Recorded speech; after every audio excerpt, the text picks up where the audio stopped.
présentation. Beaucoup me connaissent, mais sinon après je pourrais vous expliquer si vous voulez à la fin. L'important pour moi, c'est surtout cette partie-là, c'est-à-dire les questions, les thèmes qui sont liés à ce que vous aimeriez, pour éviter d'arriver à la fin du sujet et que vous disiez on n'a pas abordé tel ou tel sujet.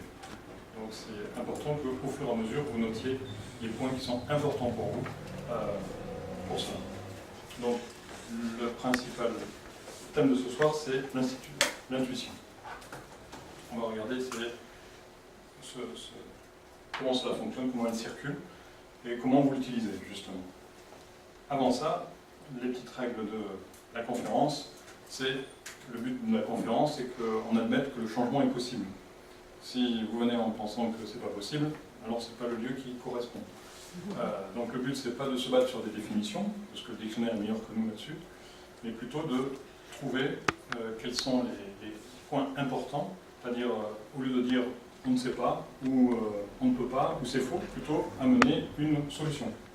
Voilà. Le faire négativement, ça ne marche pas, amener une solution positive à toutes les choses après, que vous ressentez. Donc l'important, c'est vous. Moi, je vous donne des hypothèses de travail, des choses que l'on peut imaginer, vers lesquelles on peut aller, vers des transformations. Donc c'est vous qui êtes le point de départ. D'accord? Alors, suite à cette petite introduction, ça c'est un petit texte sur un petit livre que j'aime bien et que des fois je cite, qui est La Petite Voix. Pour ceux qui connaissent ce petit livre, c'est des pensées quotidiennes. Et voilà. Alicia nous le présente. C'est un livre assez ancien, qui fait le tour du monde. Il s'appelle La Petite Voix.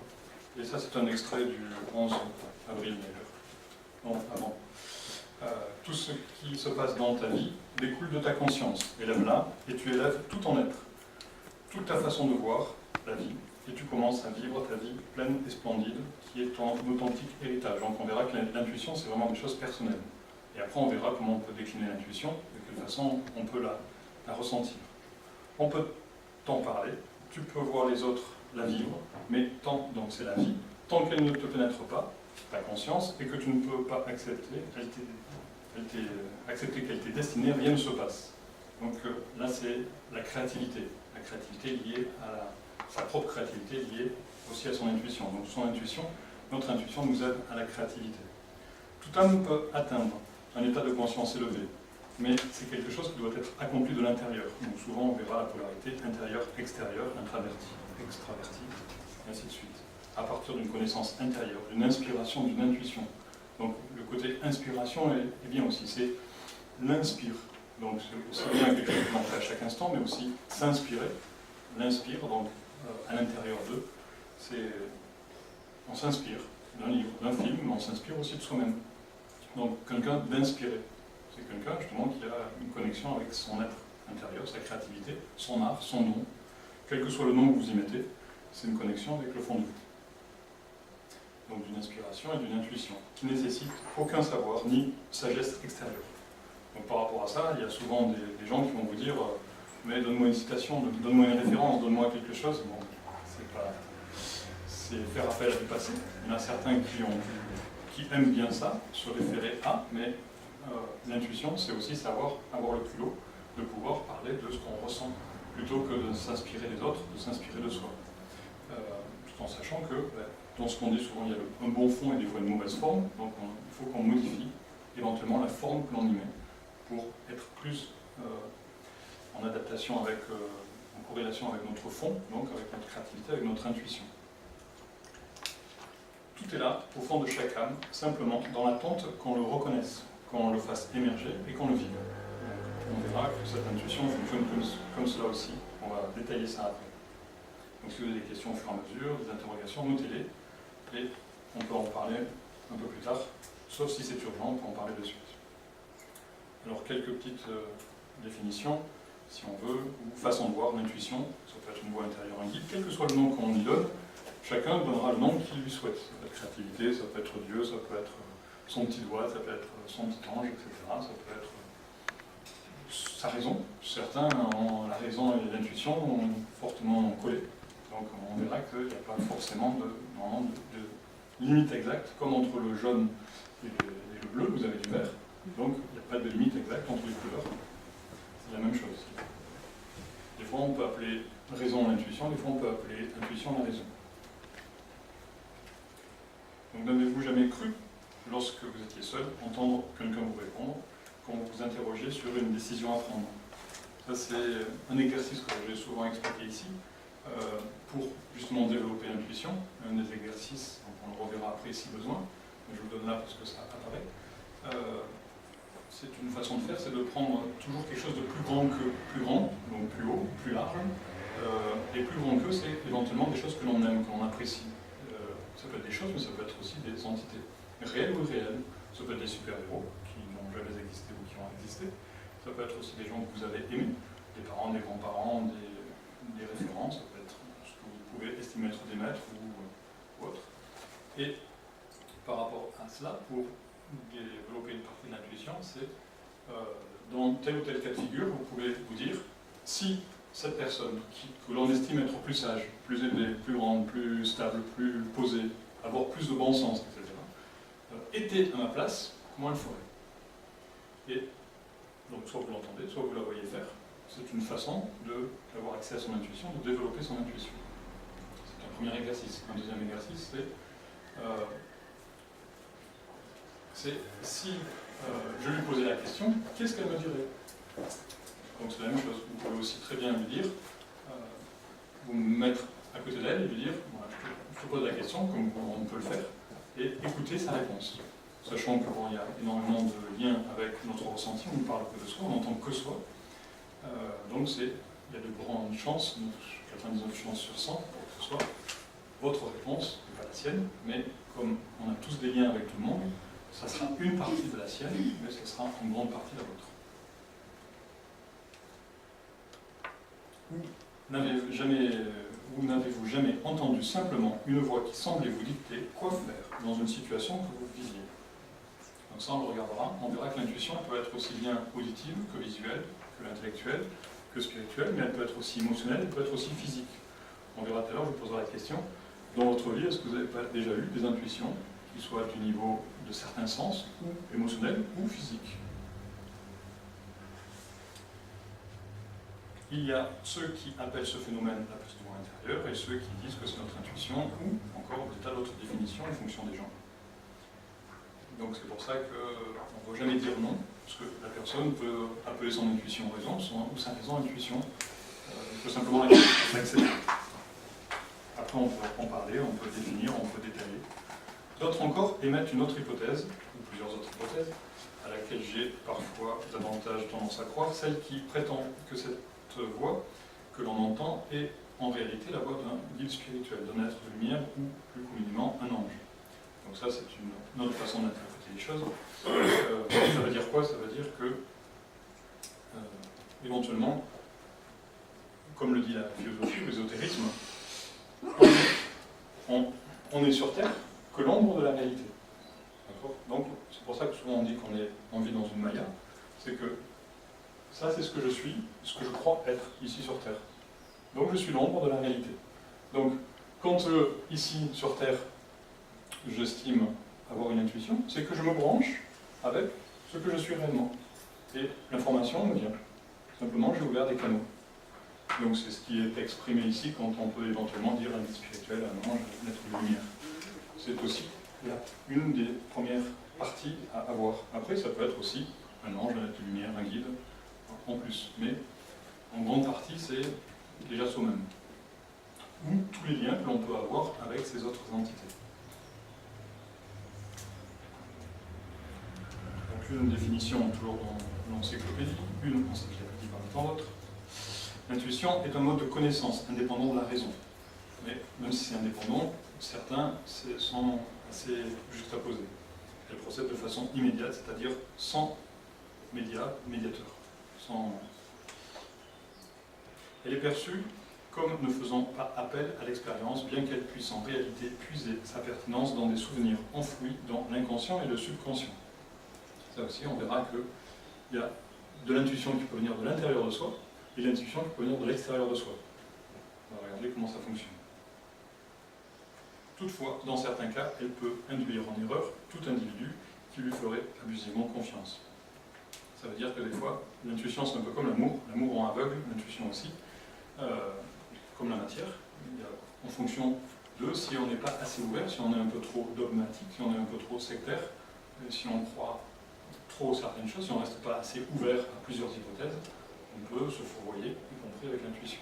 On peut interpréter, mal interpréter, on peut rajouter des filtres entre soi et l'intuition, parce que ça nous rappelle les choses du passé, et puis en fait, elle nous disait quelque chose qui avait un bon fond, mais on n'a pas vu la bonne forme. L'intuition résulte de synthèse d'informations, ça aussi, l'information, on en a déjà parlé, par rapport à l'intuition, on va y revenir, qui s'effectue de manière inconsciente dans le cerveau droit. Donc le cerveau droit, c'est celui qui est lié au cœur, et le cerveau gauche, c'est celui qui est lié à tout ce qui est cartésien et intellect. Donc c'est lié au cerveau droit, qui travaille de façon analogique, intuitive. Donc c'est plus intuitif, et celui-ci c'est plus analogique. Mais c'est pareil, les deux cerveaux, ils ont quand même de forts liens, puisque lorsque éventuellement on a un problème sur un côté du cerveau, c'est l'autre partie qui prend le relais, le complément. Donc c'est pas entièrement défini d'un côté ou de l'autre. Certains individus peuvent jouer avec leurs deux cerveaux et changer l'intuition ou changer le cartésianisme de côté. Et on le verra, mais pour moi, l'intuition peut être démontrée cartésiennement. Donc les deux pour moi sont aussi bien cartésiens qu'intuitifs. Tandis que le cerveau gauche donc, travaille de façon logique, rationnelle, et on pourrait dire aussi analogique. Ces synthèses d'informations intègrent l'ensemble des informations que nous enregistrons dans notre mémoire, y compris les perceptions que nous n'avons pas conscience de mémoriser, qui sont malgré tout enregistrées par l'inconscient. Alors ça c'est un thème important. Si on fait un petit parallèle avec le MDR, dont on a parlé de temps en temps ici, le MDR c'est une méthode pour évacuer les traumatismes et qui fonctionne avec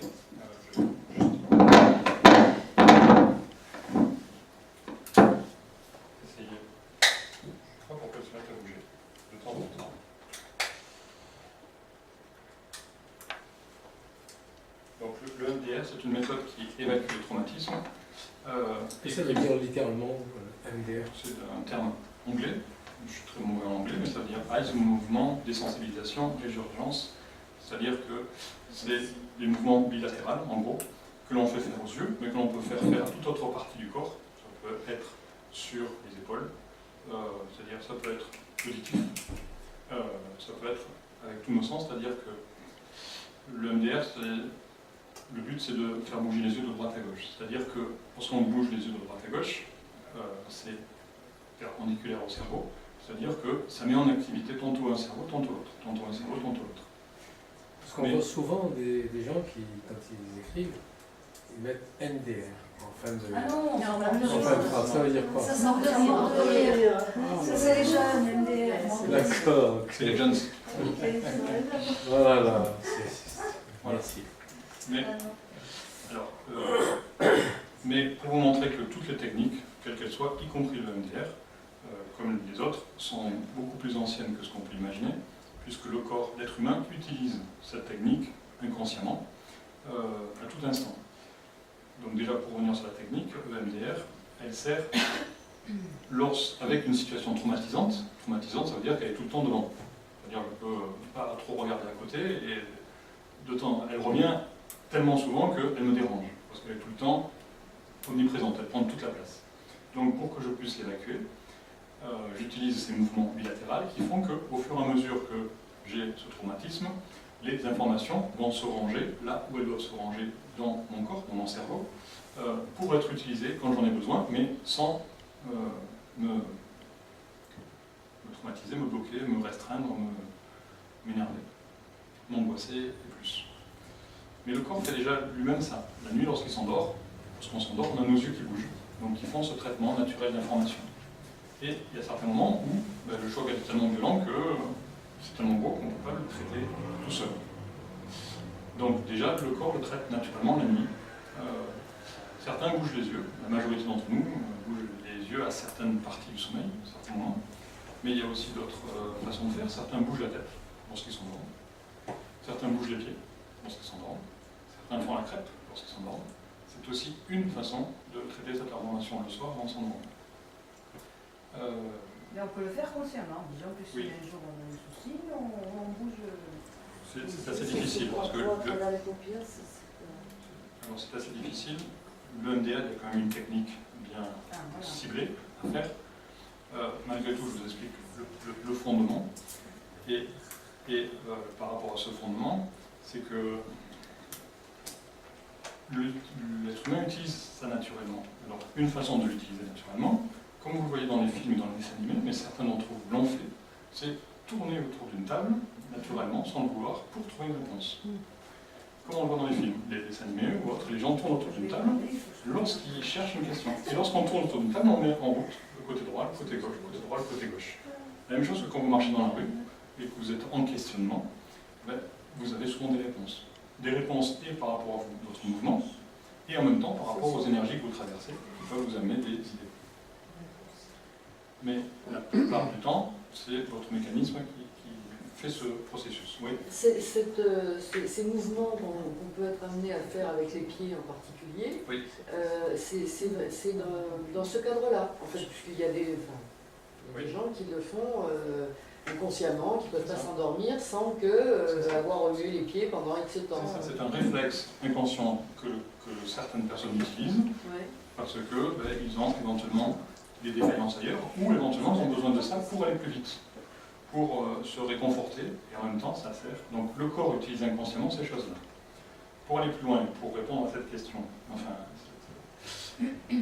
lorsque on fait ces mouvements de MDR, notre corps amène des informations. Donc il sème des informations, il fait comme le petit poussé. Il sème des informations physiques, émotionnelles, intellectuelles, spirituelles. Et vous verrez que c'est un fort lien avec l'intuition. C'est-à-dire que lorsqu'on fait ces mouvements, le corps peut se contracter à certains endroits du physique, ou se décontracter, peut émotionnellement ressentir de la joie ou de la haine, peut avoir des images douloureuses ou joyeuses qui passent, des sons, des goûts, des couleurs, et ainsi de suite. En fait, lorsqu'on fait ces mouvements, on crée une accélération. C'est-à-dire que ce qui devait se passer en plusieurs nuits se passe en quelques secondes. Et ce qui prenait énormément de temps va se faire très rapidement. Ce qui fait que la personne souvent ressort assez chamboulée, assez épuisée au niveau énergie, comme si elle avait besoin de se reposer et de dormir. Mais notre corps, notre cerveau, fait plusieurs de milliards de mégabits seconde. Et lorsqu'il fait plusieurs de milliards de mégabits seconde, nous, notre conscient ou notre œil, ne sait lire que 24 images secondes. Donc sur ces milliards de mégabits seconde, il en prend une de temps en temps, quand le corps va très vite. Et comme il prend une image de temps en temps, il les met côte à côte, parce que c'est ce qu'il voit. Il voit ça là, puis ça là, puis c'est là, mais il ne voit pas tout ça, ni tout ça, ni tout ça. Il les met côte à côte, et ça lui crée une nouvelle histoire. Et cette nouvelle histoire n'a aucun lien avec celle-là. Donc, des fois, ce qui se passe, par exemple, ça peut être un patient qui dit « j'ai vu mon père assis sur une chaise, il a diminué, il a disparu ». C'est la conséquence de ces images. Mais une des façons de faire, c'est de faire confiance. Pourquoi ? Parce que ce qui s'est passé, même si ces images rassemblées ne sont pas les bonnes, la totalité sont les bonnes. Donc on accepte ce qui se passe. C'est pareil par rapport à l'intuition. Souvent, l'intuition va très vite, mais on arrive à en prendre que quelques morceaux. Donc c'est bien d'arriver à accepter, et c'est pour ça que des fois, on peut se dire, l'intuition peut nous troubler ou éventuellement nous faire faire de mauvaises choses. Parce qu'on n'a pas toute l'histoire.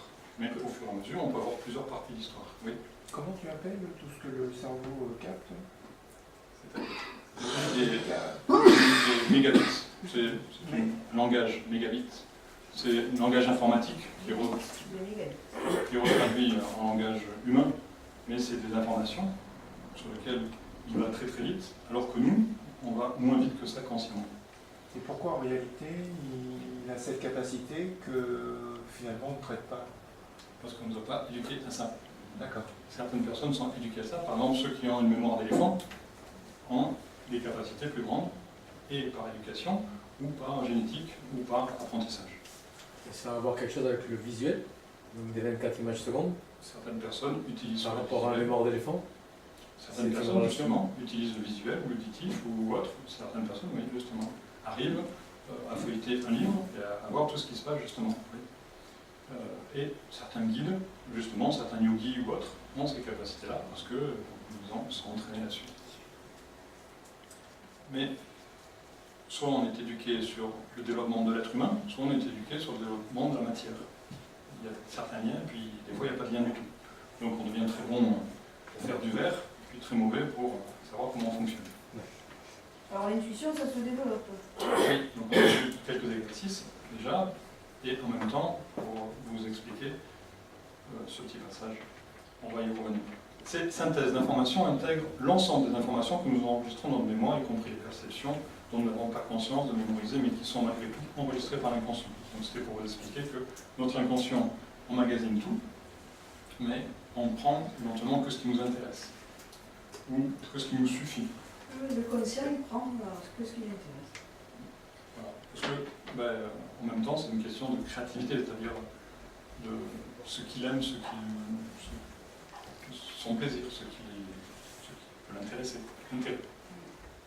Et on va rechercher dans notre inconscient ce dont nous en pouvons avoir besoin à un moment donné, quand on veut réaliser quelque chose. Par exemple, lorsque vous avez perdu un objet, vos clés ou autre, et que vous commencez à chercher, si vous y cherchez une fois par jour, vous risquez pas trop de retrouver vos clés. Si vous commencez à réfléchir 5 fois par jour, vous avez un peu plus de chances de les trouver. Si vous cherchez 50 fois par jour, au fur et à mesure de votre recherche, vous avez le lieu qui va apparaître, puis il y a la pièce qui va apparaître, puis il y a le meuble qui va apparaître, puis il y a le tiroir qui va apparaître, puis il y a vos clés qui vont apparaître, et vous dire elles sont là.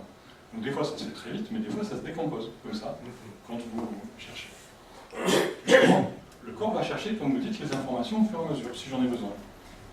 Mais ça sera en fonction de l'intérêt que j'ai. Si ce besoin se rajoute dessus une peur, ça peut bloquer mes images. Au contraire, ça peut les accélérer.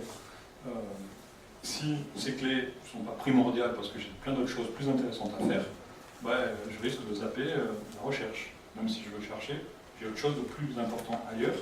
Donc, je ne vais pas mettre beaucoup d'énergie pour les trouver. Alors l'intuition, ça vient que de choses qu'on a déjà vécues. Non, on va regarder. Ça, c'est une première chose. Non, c'est pas que ça. C'est comme ça qu'on arrive à développer plus ou moins l'intelligence, à la limite. C'est ça, l'intelligence, le bon sens, nos sens. Bon sens, nos sens. De toute évidence, par exemple, cette approche est reliée aux capacités physiques de notre corps. La petite voix intérieure est souvent associée à la définition de l'intuition. Il ne s'agit que de notre subconscient, que de notre, ça c'est pour les cartésiens, après on regardera ce qui est moins cartésien, qui nous envoie des messages ou des signes par conséquence, nous entendant une voix nous dicter nos actions. Ça c'est pour vous dire aussi que l'intuition peut être démontrée cartésiennement en fonction de nos possibilités, de nos outils, de nos moyens, et au fur et à mesure de la vie, comme pour les enquêtes judiciaires, dans 50 ans on pourra, avec la technologie, trouver qui a assassiné un tel il y a 50 ans, c'est la même chose, dans 50 ans on pourra démontrer encore plus facilement l'intuition. Autre définition sur le mot intuition, compréhension spontanée, à l'inverse de la démarche rationnelle qui fonde l'explication d'un événement ou la solution d'un problème sur la réflexion. La compréhension intuitive ne se fonde pas sur des données objectives. L'intuition et la raison se complètent, ça on le verra, c'est important. Donc chaque tempérament, les excès ou les erreurs possibles des autres. Donc ça c'est bien aussi. C'est-à-dire que, on regardera, mais les deux sont, c'est comme l'intérieur et l'extérieur, le masculin et le féminin, les deux sont importants, aussi bien le cartésianisme que l'intuitif. On va y venir. On a fini sur les petits textes.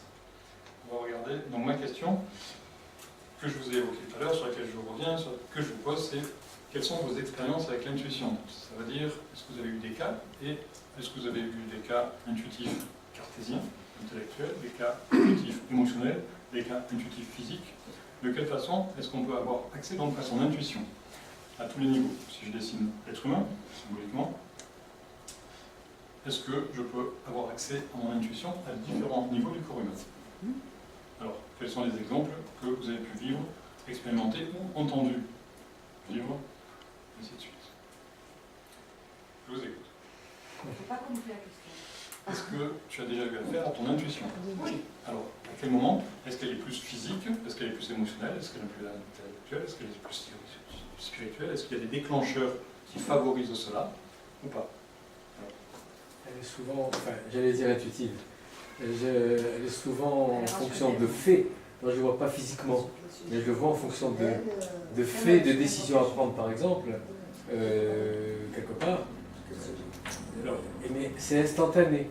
Et cette décision devient instantanée par rapport à des faits justement qui se Alors moi ce qui m'intéresse c'est un exemple concret. Mais avant d'aller plus loin, généralement, est-ce que l'intuition est plus indirecte? Elle est plus ici? Est-ce qu'elle est plus côté émotionnel? Ou est-ce qu'elle est plus physique? Bon, généralement, elle est plus là. Mais on va s'apercevoir qu'elle n'est pas que là. Alors j'aimerais des exemples concrets. Oui. Il m'est arrivé, il n'y a pas tellement longtemps, le fait de donner une carte de visite à quelqu'un. Mais normalement, Oui. quand la personne l'a prise de l'autre côté, je me suis dit, ce type, il va m'emmerder pendant X temps. Ça n'a pas raté. J'avais qu'une seule envie, c'était de lui reprendre la carte. J'ai pas pu parce que ça se fait pas. Elle n'est pas à jour ma carte. Elle n'est pas à jour. C'est pas la preuve. Mais c'est bien que Marc n'en a pas. C'est pas pour rien. Mais c'est peut-être pas un hasard d'ailleurs. Vous en Il donnerez a pas. peut-être raison. Vous en donnerez pas. Ah non, mais c'était physique. Je Voilà. l'ai Oui, senti alors là, physiquement. comment on peut faire Alors vous avez le téléphone, vous avez le site, vous avez... Là, Et j'ai pas compris sur le moment, je me suis dit, mais t'es malade quoi. Bon, Alors, est-ce qu'elle c'est ressenti. physique? Ah, ça s'est confirmé. Voilà, c'est physique. Ça Ou alors, s'est on confirmé. peut savoir. La personne m'a enquiquiné pendant des semaines et il a fallu que je sois désagréable pour lui dire, écoutez, non, je vous vendrai pas ce truc-là quoi. d'accord. Donc, c'est un exemple. Donc, est-ce que c'est quelque chose d'intellect, d'émotionnel, de physique, ce qui s'est passé? Alors, après, voilà. On va finir, après on reprend. Alors, comment vous le définiriez? À ce moment-là, C'est un tout.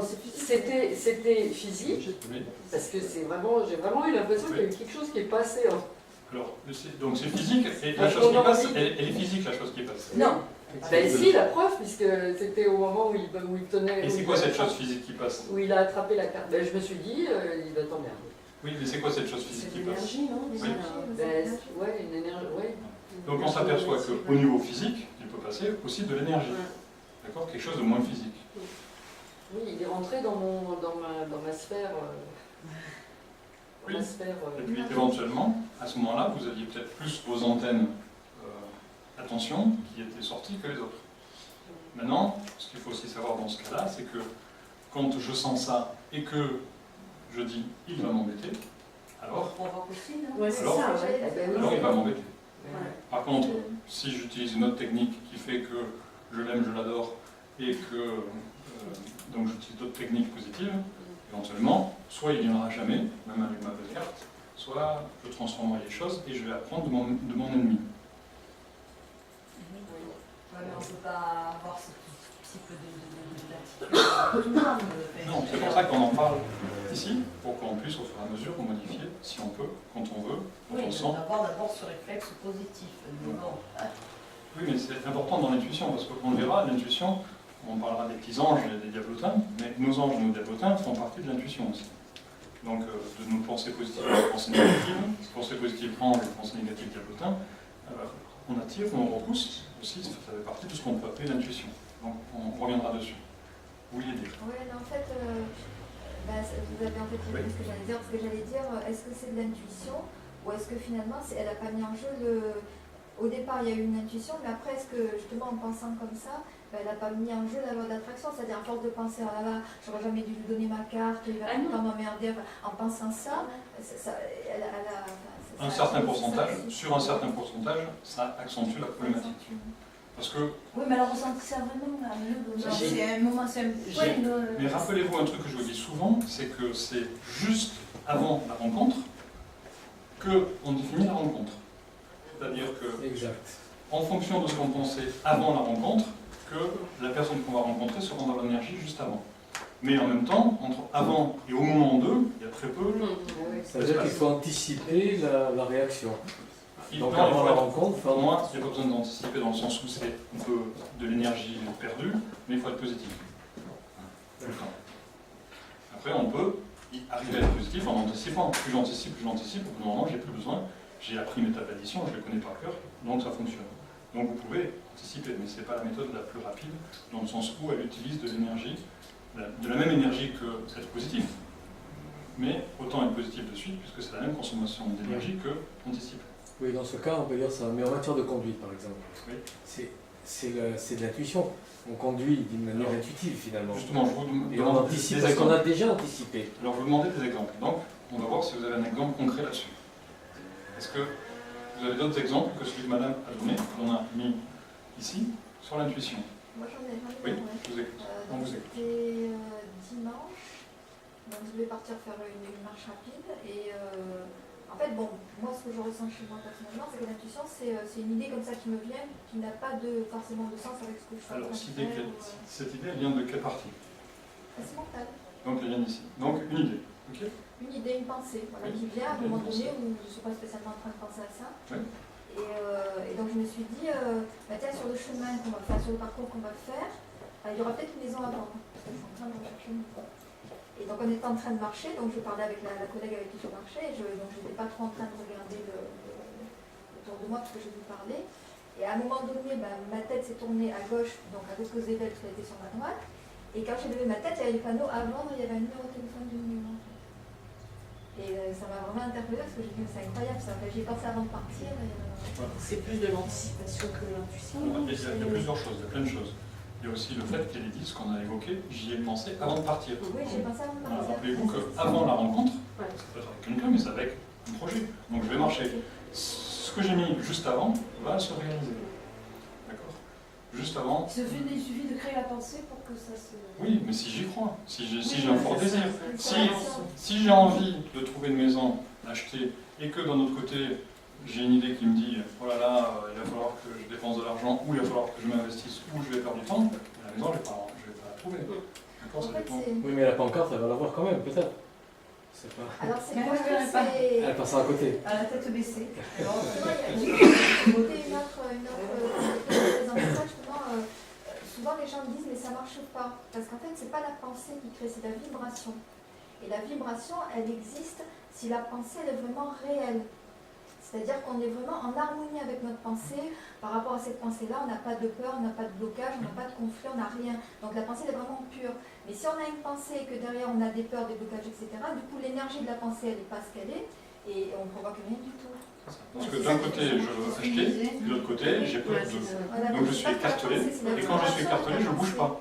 Par contre, si je ne suis pas écartelé, j'avance dans la direction que j'ai décidée. Mais si je suis écartelé, je ne bouge plus. Donc, ça ne va pas plus loin. Tout à fait. Et l'intuition, elle peut aussi passer par ces différents stades. Oui. C'est-à-dire que parfois, donc, du côté du cœur ou de l'énergie, on le ressent de façon, j'allais dire instinctive, hein, c'est ça.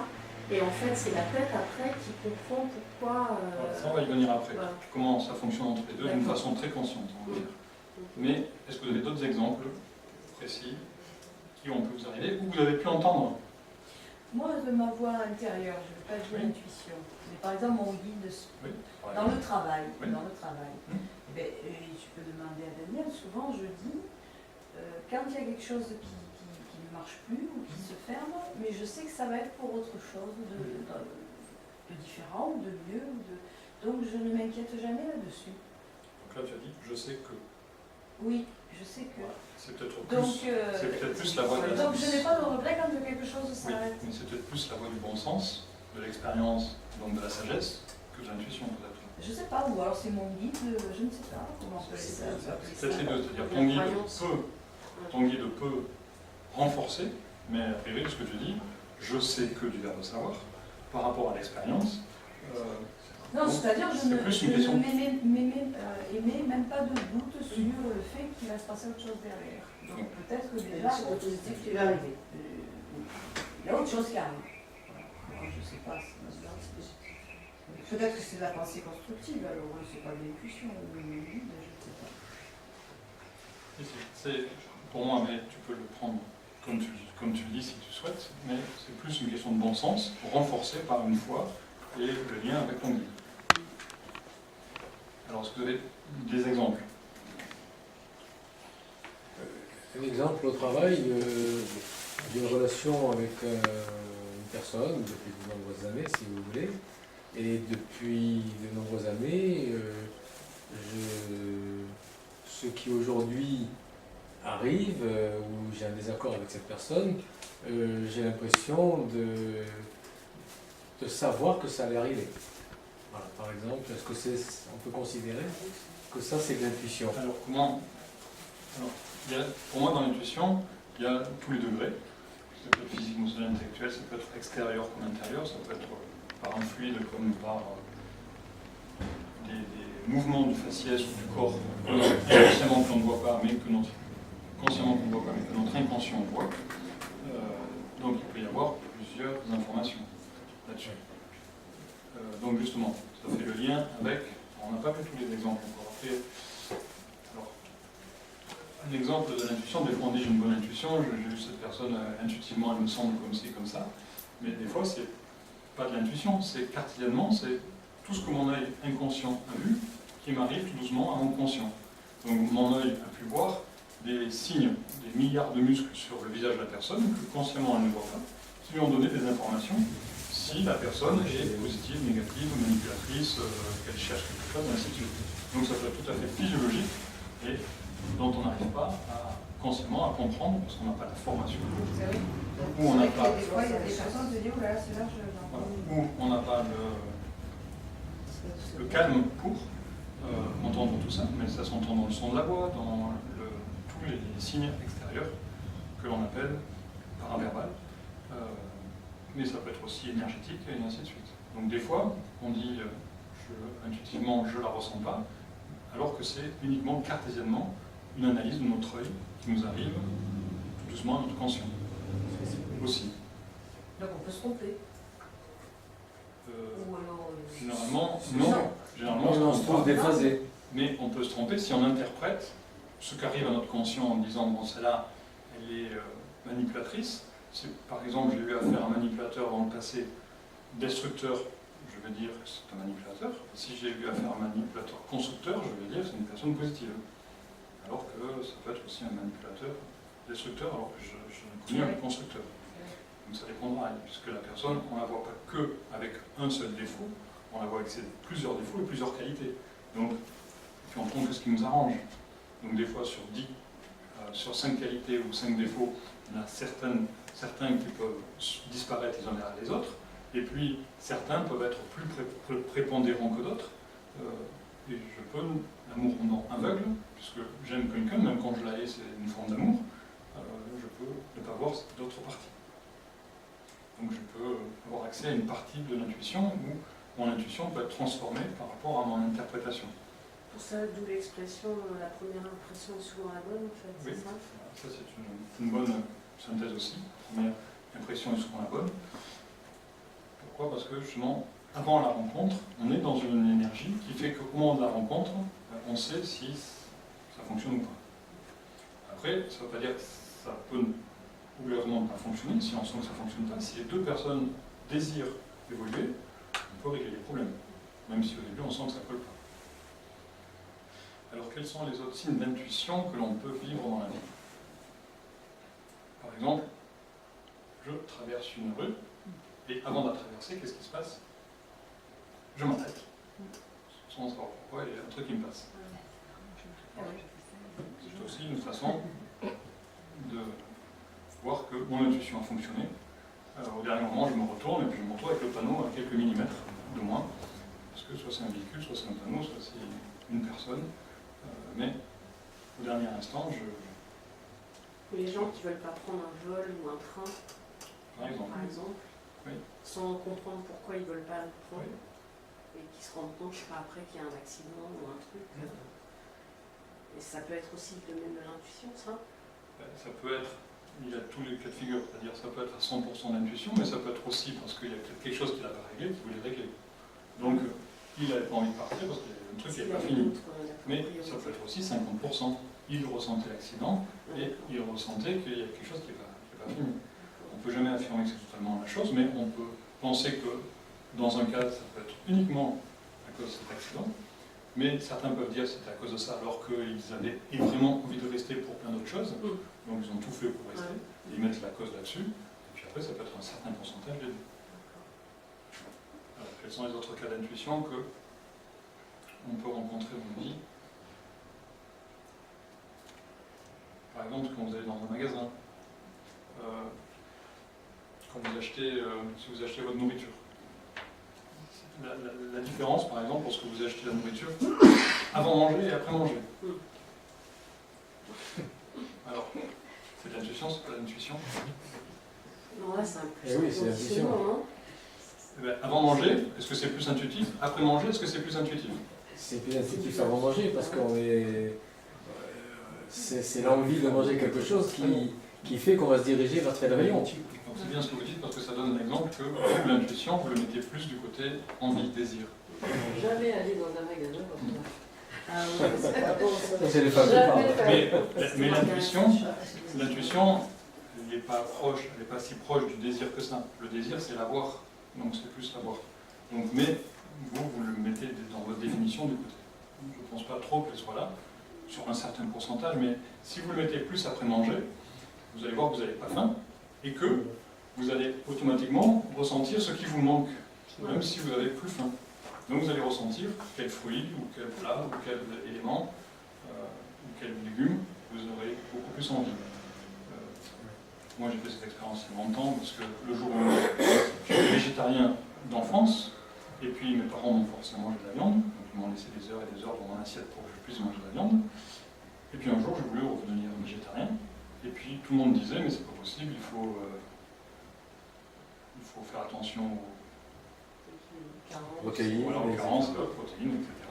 Et je dis bon, si c'est pour faire des calculs, c'est pas la peine que je sois végétarien. Je ne suis pas le mec du style à calculer, même si je sais.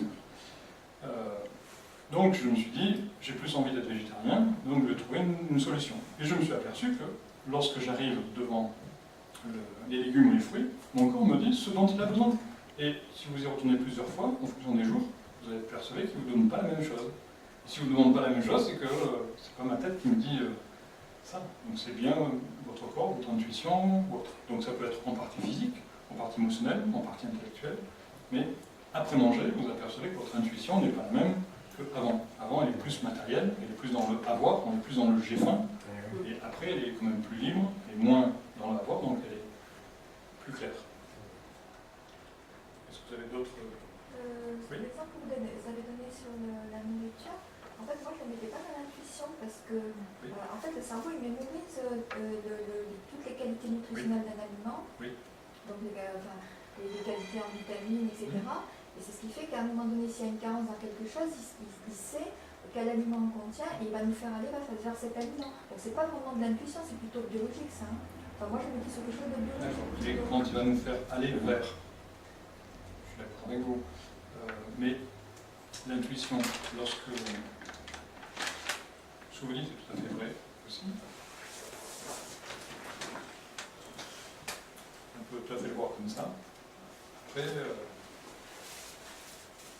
vu que ça reste dans l'inconscient, donc il nous fait aller inconsciemment vers un légume ou un fruit. Oui, donc il manque. Oui, c'est-à-dire qu'on n'a pas conscience de ce qu'il a mémorisé. Des qualités nutritives qu'il a mémorisées, c'est pour ça qu'on n'a pas... Si, mais pour pousser plus loin, je suis d'accord avec vous, tout à fait. Pour pousser plus loin, l'intuition est aussi des facultés du corps humain qui arrivent par un autre réseau, mais de la même façon que ce que vous exprimez, notre corps a ces informations avec lesquelles il nous alerte. D'accord. Donc, c'est vrai, tout à fait. Est-ce que donc il y a, ce que vous avez compris, ce qui était évoqué, c'est-à-dire donc ça peut être par rapport à des choses mémorisées dont le corps a besoin, donc il reconnaît les choses, et puis ça peut être c'est la même chose que ce que je disais, mais d'une façon différente. Ouais, Ça joue d'ailleurs même aussi sur les quantités aussi. Oui.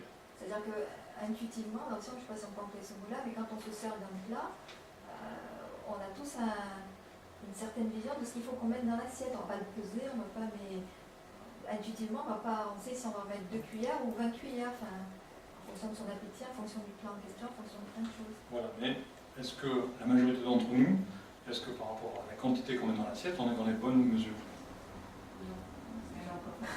Ça, je crois pas. On est plus dans des mesures de surconsommation, de dépenses de société. Donc on met, je crois que la bonne quantité, c'est un bol à chaque repas, et je crois qu'on dépasse de 4 à 5 fois. Donc intuitivement, on met des quantités, mais c'est peut-être pas les bonnes. Ça dépend, vous avez bien dit la majorité, mais Oui, pas certains. Parce que, Ah, on ne parle pas de toi. Si on non, parle non, pas non, des non, gens mais qui c'est sont vrai, présents. parce que Ah, il est parti. peut-être qu'intuitivement on se contrôle. C'est-à-dire qu'à Ouais. un moment donné, comme le dit madame, on met 2 cuillères et non pas 20 dans l'assiette. Quoi. Oui. C'est- Si on Parce peut- qu'on connaît sa dose. Voilà, ça c'est bien. C'est une bonne façon de faire. Mais la majorité ne connaissent pas leur dose. C'est Et vrai. On peut Il y a soit qu'à consommer. aller dans les clubs de vacances pour voir les gens se goinfrer quand ils ont les buffets. Ah oui, c'est ça. Et même Ça, c'est un bon exemple. toute l'année. Toute l'année. Ça, tu fais ça tous les jours. C'est-à-dire quand ils ne payent pas, Alors, ils se goinfrent. si on- C'est autre chose. Ça, tu fais ça tous les jours. de tout ce cas. alors, est-ce que vous avez d'autres exemples? Est-ce que je vais passer à d'autres thèmes, toujours sur l'intuition, par rapport au lien avec la raison? Comment on peut l'utiliser? Est-ce que vous avez d'autres observations, des questions? Oui. Une petite question. Quand est-ce qu'on peut dire qu'une intuition n'en est plus une? En fait, il faudrait prendre des exemples pour que ce soit plus simple. Parce que, Par... notre corps, si on le refait différemment, a toujours symboliquement, il peut être décomposé en 2, en 3, en 4, en 10, en 20, etc. Pour faire simple, on va le décomposer en 3. Donc sur lequel on a une partie plus physique, qui est celle-ci. On a une partie qui est plus émotionnelle, qui est celle-là. Une partie qui est plus intellectuelle, qui est celle-là. Mais on peut s'apercevoir que tout le corps est intellectuel, tout le corps est matière, tout le corps est émotion. Donc ça, c'est juste symbolique. Donc, à quel moment ça passe d'un côté à l'autre? Pour moi, il faut savoir utiliser les deux. Donc, aussi bien la raison que l'intuition. Et l'un est le moteur de l'autre, à tout instant. C'est la même chose que la poule et l'œuf, ou que le fond et la forme. L'un est le moteur de l'autre. Donc, après, ce qu'il faut savoir, c'est pourquoi vous aimeriez séparer ou m'en servir. À quoi ça servirait? Pour moi, personnellement, j'ai l'impression que si intuition j'ai, Oui. c'est qu'au travers de la réflexion.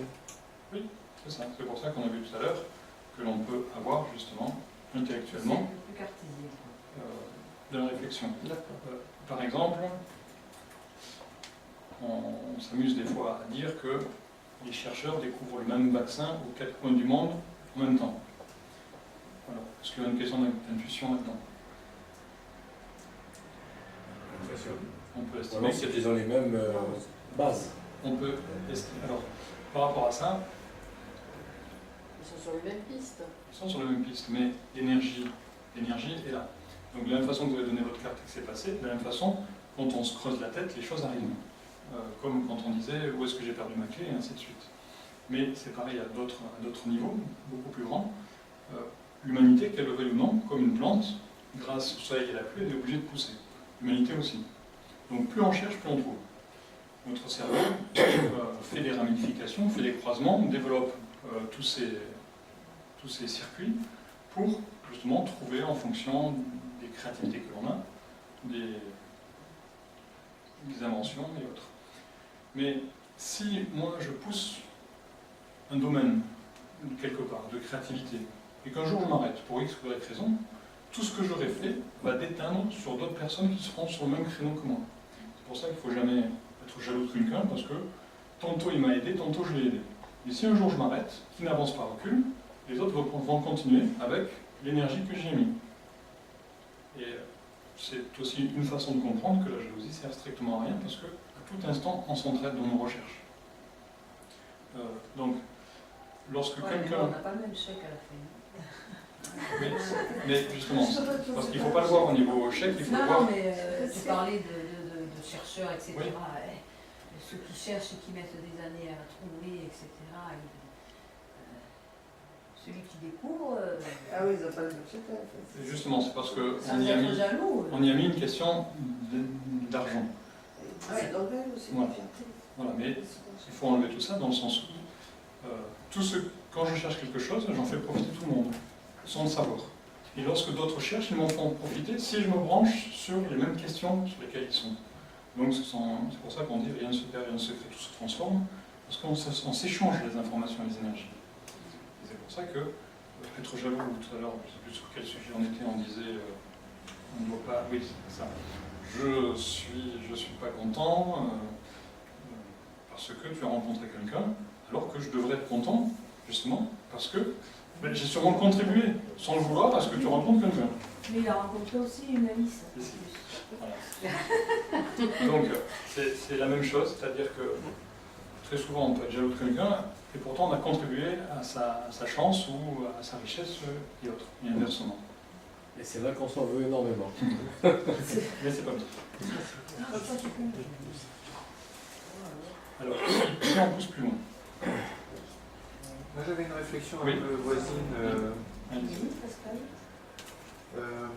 Dans le commerce, quand les clients sont portés à acheter la même chose majoritairement au même moment, genre Noël, voilà, ils ne se consultent pas entre eux, ils vont chez le boucher ou chez le machin, il y a une tendance qui se crée qui fait qu'ils achètent de la dinde plutôt que du gigot ou inversement. Enfin, voilà. Ça relève de... Alors tu parlais d'énergie.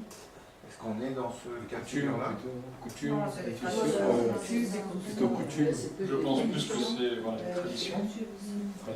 Non, mais la tradition, à Noël, tu as le choix entre le gigot, la dinde, que sais-je, quoi. C'est pas la tradition, oui, bien sûr. Je ne parle pas de fêter Noël le 25, ça paraît à peu près normal. C'est simplement le conditionnement qu'on a à choisir tel ou tel produit, alors qu'en rayon. Tu viens de le dire, conditionnement. Conditionnement, c'est pas trop intuition. C'est un peu la même chose que tout à l'heure vous expliquiez, sur lequel je disais, bon, c'est pas trop de l'intuition pour moi, c'est plus. Il y a un choix dans le conditionnement, ça J'ai faim. Il y a un choix dans le conditionnement. Oui, mais après, s'il y a plusieurs produits que je peux utiliser et que lentement il y en a un qui est mieux présenté, bon, je peux avoir plus. Ou alors si celui qui a vendu ce produit a mis plus d'énergie dans sa créativité, dans son amour, alors oui, en effet, je vais.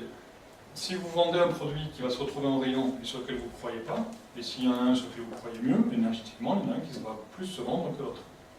Ça aussi, c'est de l'intuition, de l'énergie aussi. Dans un autre registre qui n'est pas daté et qui n'a pas des connotations religieuses ou autres, Oui. J'ai eu fait des bourses d'échange de pièces de moto, et à chaque événement, il y avait une tendance. Alors qu'on n'est pas du tout dans l'alimentaire, on n'est pas du tout dans le religieux. Et c'était quoi cette tendance? Eh bien, la tendance, c'est que toute la manifestation, on avait tendance à me demander tel ou tel article ou tel autre. Alors qu'on est dans quelque chose de très très très matériel. Oui, mais là, la moto, ça peut être une question de mode aussi par rapport à peut-être c'est les Harley Davidson. Par exemple, tel samedi, c'était tel objet qu'on lui donnait. Exactement. Mais samedi d'après, c'en était un autre. Exactement. Ah oui. Au même mot. Et systématiquement, Ah, c'est bizarre, ouais. il y avait une tendance, quoi. Je On pense que- demandait un repose-pied gauche, uniquement le gauche, quoi. Pas le droit, le gauche. Voilà. Ouais, Alors, c'est bien, c'est... Il y a des explications rationnelles, à savoir qu'il y a des pièces qui sont plus exposées que d'autres, à la chute et tout ça, donc ça casse. Donc ça, ok. Les circuits tournent plus à Mais gauche au-delà qu'à de droite. ça, pourquoi le gauche, pas le droit? Voilà. Je crois que les circuits Ou tournent inversement. plus à gauche qu'à droite. Pardon? Les circuits tournent plus à gauche qu'à droite. Ça c'est vrai, mais c'est pas le... L'explication.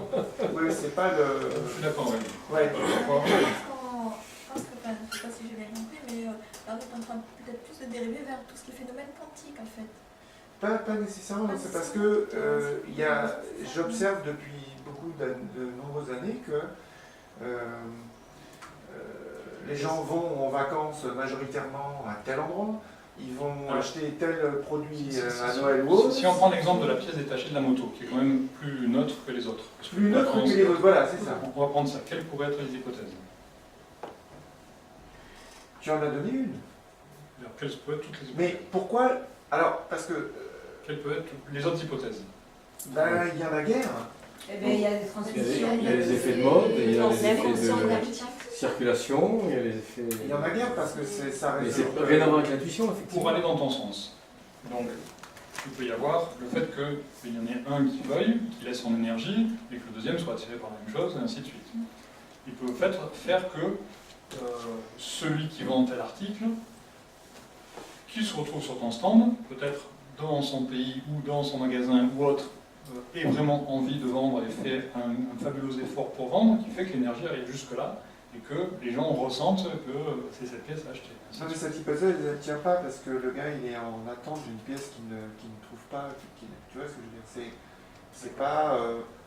On n'est pas dans le loisir, là, on n'est pas dans le plaisir, on est dans le besoin. Le mec, il a besoin. Il a besoin d'une pièce et ils sont nombreux à en avoir besoin en même temps. Et ce samedi-là, ce dimanche-là et le dimanche d'après, ça ne vaut plus. C'est autre chose. Mais tu retrouves de nouveau cette tendance. Tu redemandes la même pièce, là ce coup-ci du côté droit. C'est très frappant. J'ai jamais trouvé de réponse cartésienne à ça. Est-ce que l'intuition peut être collective? Parce que là, en fait, c'est un nombre de personnes qui veulent la même chose en même temps. Oui, il peut y avoir des Est-ce que moments. c'est peut être collectif? Oui, mais même si on ne trouve pas, on peut faire des hypothèses, savoir pourquoi les énergies sont dirigées dans ce sens. Ils ont peut-être fréquenté les mêmes circuits aussi. Donc les circuits, on sait que les virages, on retrouve souvent une majorité de... Il y a une force physique qui se fait, les virages, D'accord, mais ça, on a déjà évoqué le fait que ça peut être matériel. Mais si on sort du matériel, Non, mais on se met un peu cet plus... exemple-là, Oui. il est pertinent. Oui. Elle rebondit sur Oui. ton exemple. C'est pertinent. Je l'entends ça. C'est simplement, compte tenu de la multitude de modèles, compte tenu de la multitude chaque année, je veux dire. Donc ça veut dire qu'on me demande une pièce qui a des fois une moto qui a 5 ans d'âge. Donc ça veut dire qu'il en est sorti 250 entre deux. Quoi. C'est un truc quand même, c'est assez frappant. Quoi. Et la logique là-dedans, Alors, on peut faire une autre hypothèse encore. Est-ce que tout ça a eu lieu pour qu'on en parle aujourd'hui? bah, Aussi, ça m'a suffisamment marqué pour que je le verbalise ici. Et puis peut-être aussi que c'est une expérience qui te fait toucher du doigt que tout n'est pas rationnel et tout n'est pas cartésien, justement. Ah, tu m'intéresses, toi. On va le faire, ce resto. Non, mais c'est ça. Parce qu'en fait, si on part du principe que toutes les expériences mondiales ont quelque chose à nous apprendre, ben c'est peut-être ça que cette expérience à l'intervention. À la limite, on s'en fiche de savoir pourquoi ils ont tous acheté Oui, on est cette obligé de... pièce-là, ou je sais pas, Si ça mais vous intéresse. ben, peut-être que Toi, tu es plus sur le fait de pourquoi ça m'interpelle. Oui, pourquoi ça t'interpelle, pourquoi ça Pourquoi ça t'arrive. m'interpelle autant. Et ça t'interpelle et ça t'arrive. Ça m'arrive parce que je me suis retrouvé exposant. Oui, mais par S'il n'a exemple. pas la pièce qu'il faut, il alors- fait son salon pour rien. Oui, mais Ce par qui est exemple. intéressant dans ce que vous dites, c'est qu'on a épuisé énormément de solutions. Si on ne trouve pas, il faut bien qu'on cherche ailleurs. Donc, une des hypothèses ou des solutions peut être celle-là. Oui, je veux dire, tout n'est pas. C'est pour te faire comprendre quelque chose à toi.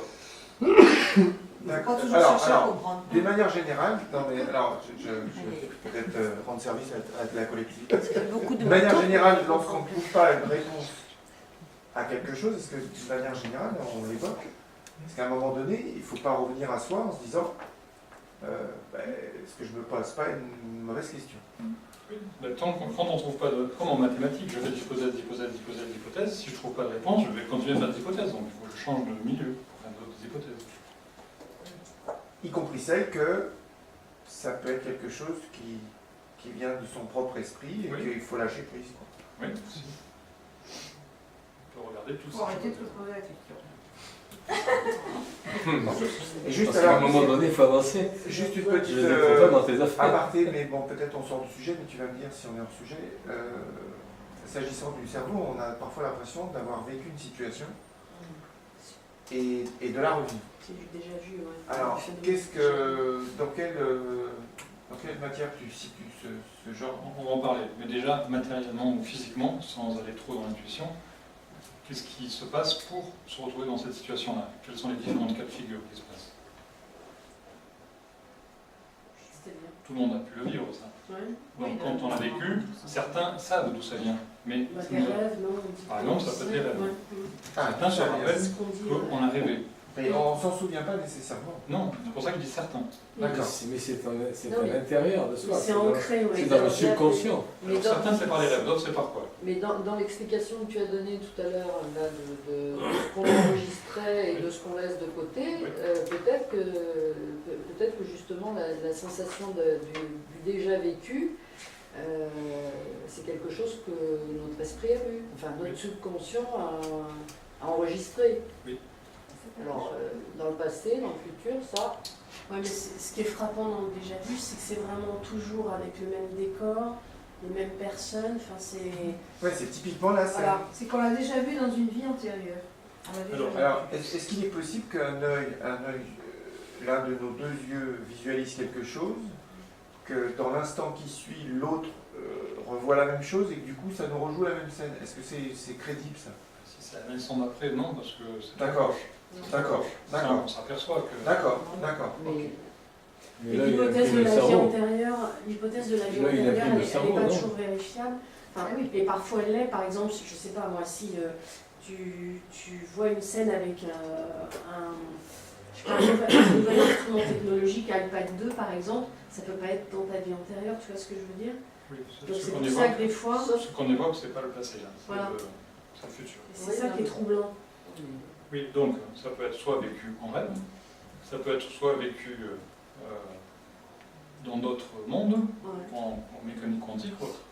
Donc ça peut être vécu de différentes façons. Donc on peut mettre plusieurs hypothèses là-dessus. Ça peut être aussi la projection. Ça peut être peut-être aussi un assemblage de certaines pensées qu'on a eues qui font qu'on interprète ça là comme déjà vu. C'est pas de l'intuition? C'est de l'intuition, ça. On a déjà. Alors pour moi, pas trop, dans le sens où c'est plus de la prémonition ou autre. Après, il n'y a pas beaucoup de différence entre la prémonition et la ou ça peut être j'ai des facultés de voyager. J'avais une question. Quelle différence tu fais entre l'inconscient et le subconscient? Je ne suis pas trop dans ces choses-là. Je suis plus dans. Mais moi, ce qui m'intéresse, c'est pourquoi la question. D'accord. Non, non, mais parce que dans ton texte de présentation, il y avait le conscient, l'inconscient, le subconscient. Voilà. Donc je maîtrise bien le conscient, l'inconscient. Enfin, je maîtrise bien. Je fais la différence entre l'inconscient et l'inconscient. Le subconscient, ça m'échappe. En fait, c'est trois niveaux, les uns un peu plus profonds. On a le conscient, l'inconscient et le subconscient. C'est des questions de profondeur, D'accord. mais c'est pas Ok. plus intéressant que ça. Ok. C'est pas trop. Bah, ainsi, en fait, moi justement, je Oui. voudrais rebondir là-dessus. Alors, dites-nous. Dans la manière dont on vit les intuitions, Oui. voilà. Moi j'ai le sentiment, et forcément de manière rétroactive, d'avoir eu l'intuition sans qu'elle ait été forcément à l'état de conscient. C'est-à-dire qu'elle n'a pas été suffisamment à l'état de conscient pour que je puisse m'en saisir. Oui. Si, si, que vous apercevez après. Après, ouais. Oui. Vous avez dit, j'aurais pu J'aurais faire plus dû- attention à ce que je ressentais. Mhm. Mais d'être dans l'incapacité justement de pouvoir le... Ah, au Oui, moment. d'avoir accès au moment où j'en ai besoin. Voilà. D'accord. Là, ça... Moi, je trouve que ce que vous dites, ça rejoint qu'est-ce qui nous gêne pour nous connecter à notre intuition. C'est-à-dire que qu'est-ce qui fait qu'à un instant de notre vie, par exemple, il y a beaucoup de personnes qui vivent ça, par exemple, ils vont dire à 30 ans, j'étais pas trop connectée à mon intuition, et par exemple, maintenant j'en ai 20 de plus, je suis beaucoup plus connectée. D'accord. Donc, qu'est-ce qui fait la différence? C'est une très bonne question, donc on va aborder ce sujet-là. Donc, il y a tout, les peurs, les conflits, la confiance en soi, l'esprit de soi, il y a tout ça qui joue dans le fait qu'on s'autorise ou pas. Alors, on va en parler d'une façon un peu plus simple. Vous allez voir. Donc, si on parle de l'intuition, et on regarde son corollaire binaire, c'est lequel le corollaire binaire de l'intuition? C'est la raison. C'est la raison. rationnel. Donc la raison, ce qui est rationnel. Donc je vais décomposer le corps humain en deux cette fois-ci.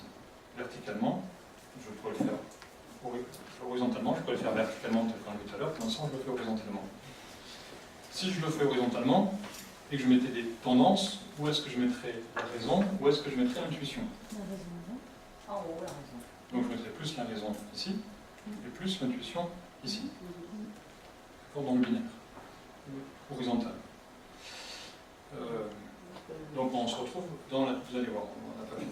Je sens le piège là. Parce que moi, je fais moi, j'aurais tendance à faire l'inverse. Je sens l'embrouille là. Alors, là, on est en train de parler... J'ai une intuition. Alors là, on est en train de parler, pourquoi vous sentez l'inverse? Pourquoi? Parce que là, on est en train de parler de la question pour laquelle mesdames parlaient ensemble, c'est-à-dire qu'est-ce qui nous empêche d'avoir plus accès à notre intuition.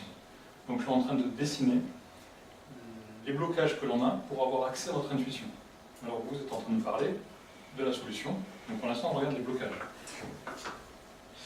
Alors, ces blocages-là, quels sont les autres binaires que l'on peut faire pour montrer qu'est-ce qui est plus lié à l'intuition, par exemple, et à la raison?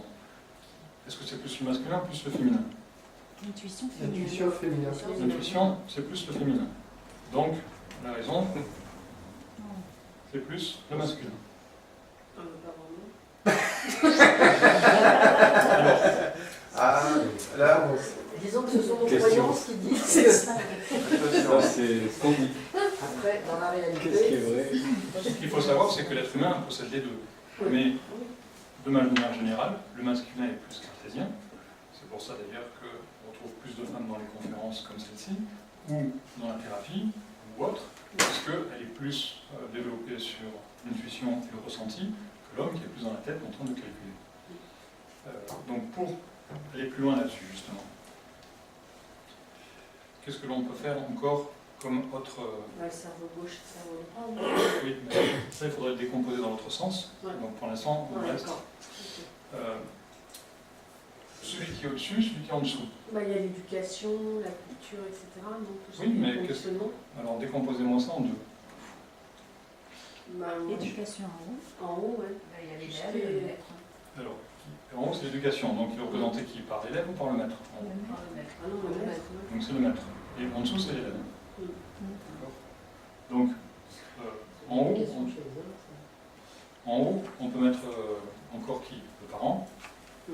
le prof, le président, le patron. En bas, on peut mettre qui?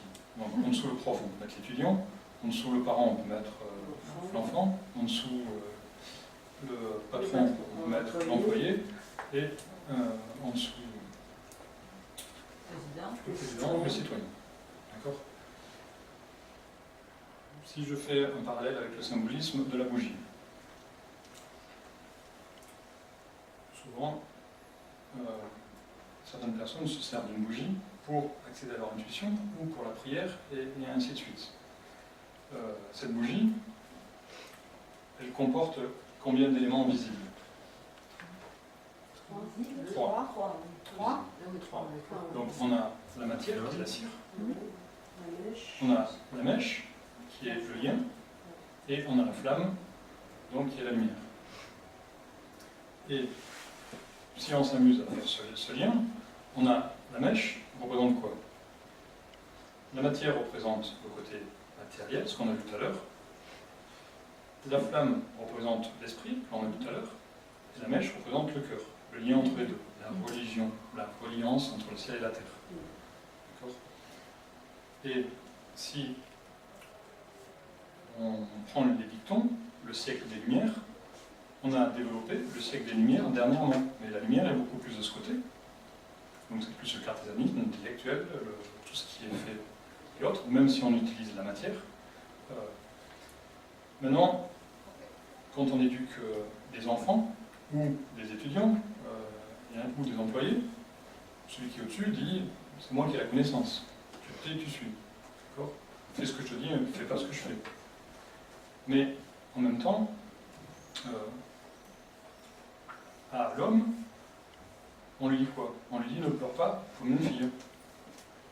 D'accord? Donc, on lui dit que le côté féminin, le côté intuitif, c'est quelque chose de nul. On dit souvent, fais confiance à ta raison, plus qu'à ton intuition. Et ainsi de suite. Donc, on a beaucoup d'actes dans notre vie qui font qu'on fait une croix sur notre côté intuitif, sur notre côté féminin. Mais c'est aussi culturel, parce qu'il y a des... dans d'autres cultures où l'équilibre serait différent entre les Oui. deux. On essaie de parler déjà de nos problèmes par rapport au fait qu'on n'arrive pas à avoir accès facilement à notre intuition. D'accord? Donc, on Ce que je voulais dire, c'est que c'est pas forcément lié au fait qu'on soit des êtres humains, c'est aussi beaucoup influencé par la culture qu'on a. Oui, je pense que tout à fait. on évolue. Je suis d'accord. Mais là, on est en train d'essayer de démontrer pourquoi on n'a pas facilement accès à notre intuition aujourd'hui et pourquoi après on se dit j'aurais dû écouter mon intuition. Donc, une façon de faire, c'est qu'on dit l'homme ça pleure pas. Mais comme on a vu que l'homme, le garçon fait une croix sur son intuition, le féminin qui a 50% de masculin fait aussi une croix sur son intuition. Et ainsi de suite. Par des tas de problèmes éducatifs, d'éducation que l'on reçoit. Donc, on a mis le côté féminin et la femme plus bas que terre. Ça fait pas longtemps qu'elle peut voter. Et ainsi de suite. Ça fait pas longtemps qu'on pourrait écouter son intuition. Donc c'est une façon pour expliquer que aujourd'hui notre intuition n'est pas valorisée. Le féminin et le féminin chez l'homme n'est pas valorisé, ce qui fait qu'on a des difficultés pour saisir l'intuition lorsqu'elle arrive. Maintenant, comment faire pour pouvoir la développer de plus en plus? Ah, c'est ça la question. La mèche. Oui. Comme dans la relation parent-enfant. C'est exact. C'est pour ça Arriver à qu'on a la le parent relation adulte. et l'enfant. Oui. En fait, par rapport à l'adulte, on a l'indépendant qui est ici et le dépendant qui est là. Donc l'adulte doit amener le dépendant à une indépendance. Donc amener le ciel sur la terre, mais fait transformer la terre en paradis. C'est l'histoire aussi des cycles de réincarnation. Si on revient sur... Alors déjà, moi la question que je me Oui. pose, c'est est-ce que réellement on doit s'y fier ou pas notre intuition? Alors, notre intuition peut... C'est la même chose, c'est-à-dire qu'il y a moi et mon intuition. C'est la même chose que moi et quelqu'un. Moi et Nacha. Donc si je prends ça, moi et quelqu'un, si le quelqu'un que j'ai en face de moi, je vais l'interpréter ou pas, je vais avoir des préjugés ou pas en fonction de ce que je vais voir, de ce qui apparaît. Donc si il apparaît quelqu'un de grand, de petit, de gros, de bleu, de vert, de jaune, de lait ou autre, je vais, avec mes informations de mon passé, mettre un filtre entre ce que je vais voir et moi. Donc mon intuition, elle peut être très claire, mais il se peut que je la transforme avec un filtre venant de mon passé par rapport à des peurs ou par rapport à des désirs, positifs ou négatifs, ou des croyances. Donc c'est nous qui allons générer, en fin de compte, c'est nous qui générons les intuitions avec ce qu'on a de bon et ce qu'on a de pas bon. La grille de lecture. Hein. Oui, mais en plus, on peut les travestir. C'est-à-dire on peut les voir clairs ou on peut C'est ça. les travestir. C'est ça. On peut Donc brouiller. pour ne pas les travestir, je dirais que la recherche, c'est d'être le plus neutre possible, Voilà. avec son passé, avec ses croyances, avec ses... Oui. Une autre façon pour y arriver, justement. Je redessine le corps humain. Tout à l'heure, on a vu deux exercices que je vous ai dit. Prenez quelqu'un que vous estimez être plus sage, plus grand, etc. Et posez-vous la question, qu'est-ce qu'il ferait à ma place? Ou posez-vous la question, si je lui pose la question, qu'est-ce qu'il me répondrait? Une autre façon de voir, c'est j'ai le corps humain, donc mon corps. Mon intuition, on a vu qu'elle venait généralement beaucoup plus de cette zone-là, cette partie intuitive. Lorsque je la ressens, je peux essayer de faire un lien avec le cartésianisme. C'est-à-dire, cette intuition, je peux essayer le plus neutrement possible, ou je vais la décomposer, je vais essayer de savoir d'où elle vient. À quel moment elle est arrivée? Est-ce qu'elle est arrivée lorsque je me suis couché hier? Lorsque je me suis levé ce matin? Lorsque j'ai fermé la porte? Lorsque j'ai tendu la carte? Et ainsi de suite. À quel moment ça m'est arrivé? Par exemple, je peux très bien avoir l'intuition de vouloir changer de travail. Je ne vais pas savoir pourquoi. J'ai envie de changer de vie. Donc j'ai envie de changer de travail. Je ne sais pas pourquoi. Donc je peux me dire quelles pourraient être les hypothèses. Déjà, est-ce que, simplement, tout allait bien dans ma vie, tout allait bien, je ne voulais pas changer de travail, et puis un jour, j'ai voulu changer de travail. Aujourd'hui, je me rends compte, là, que ça ne va pas très bien dans ma vie, j'ai envie de changer de travail. Donc je dois regarder ce qui s'est passé. Je ne dois pas regarder ni là, ni là, mais je dois remonter à tout allait bien, et depuis quand ça allait mal. Donc je dois regarder depuis quand ça allait mal. Donc quand j'ai eu envie de changer de vie. Voilà, déjà. Ce qui fait que cartésiennement, cette intuition, je vais lui donner une valeur cartésienne. Mais à ce moment-là, il se peut qu'il soit passé une chose ou plusieurs choses dans ma vie. Il se peut que ce soit lié à mon travail. Par exemple, si je veux changer, donc, qu'est-ce qui s'est passé dans mon travail? Est-ce que j'ai demandé une augmentation que je n'ai pas eue? Est-ce que je voulais que le patron soit là tous les matins et je ne le vois jamais? Est-ce que, au contraire, il est là tous les matins et j'aimerais bien qu'il soit pas là le matin et j'aimerais bien qu'il me donne l'indépendance de mon poste alors qu'il fait tout? Est-ce que j'ai déménagé et je me retrouve trop loin de mon travail et j'ai besoin d'être plus proche? Est-ce que, ainsi de suite. Donc je mets dans ma tête, donc ici, dans ma tête ici, je mets, est-ce que mon patron n'est pas trop présent? Est-ce qu'il n'est pas trop absent? Est-ce que j'ai demandé une augmentation, je n'ai pas eu? Est-ce que j'ai déménagé, je suis trop loin de mon travail? Je mets plusieurs hypothèses. Là, par exemple, j'en ai dessiné 4. J'en prends une de ces 4, parce qu'elles peuvent être totalement vraies ou totalement fausses, ou en partie vraie ou en partie fausse. Donc j'en prends une. Et cette hypothèse cartésienne, je la prends en moins. Donc je prends un moment de calme pour y méditer dessus. Et je ferme les yeux, et je me centre dessus. Par exemple, je dis, est-ce que mon patron, le matin, est trop présent? Donc je ferme les yeux, je me centre dessus, je regarde cette problématique, ce ressenti, cette intuition, est-ce que ça vient? Donc je regarde mon patron, est-ce qu'il est trop présent?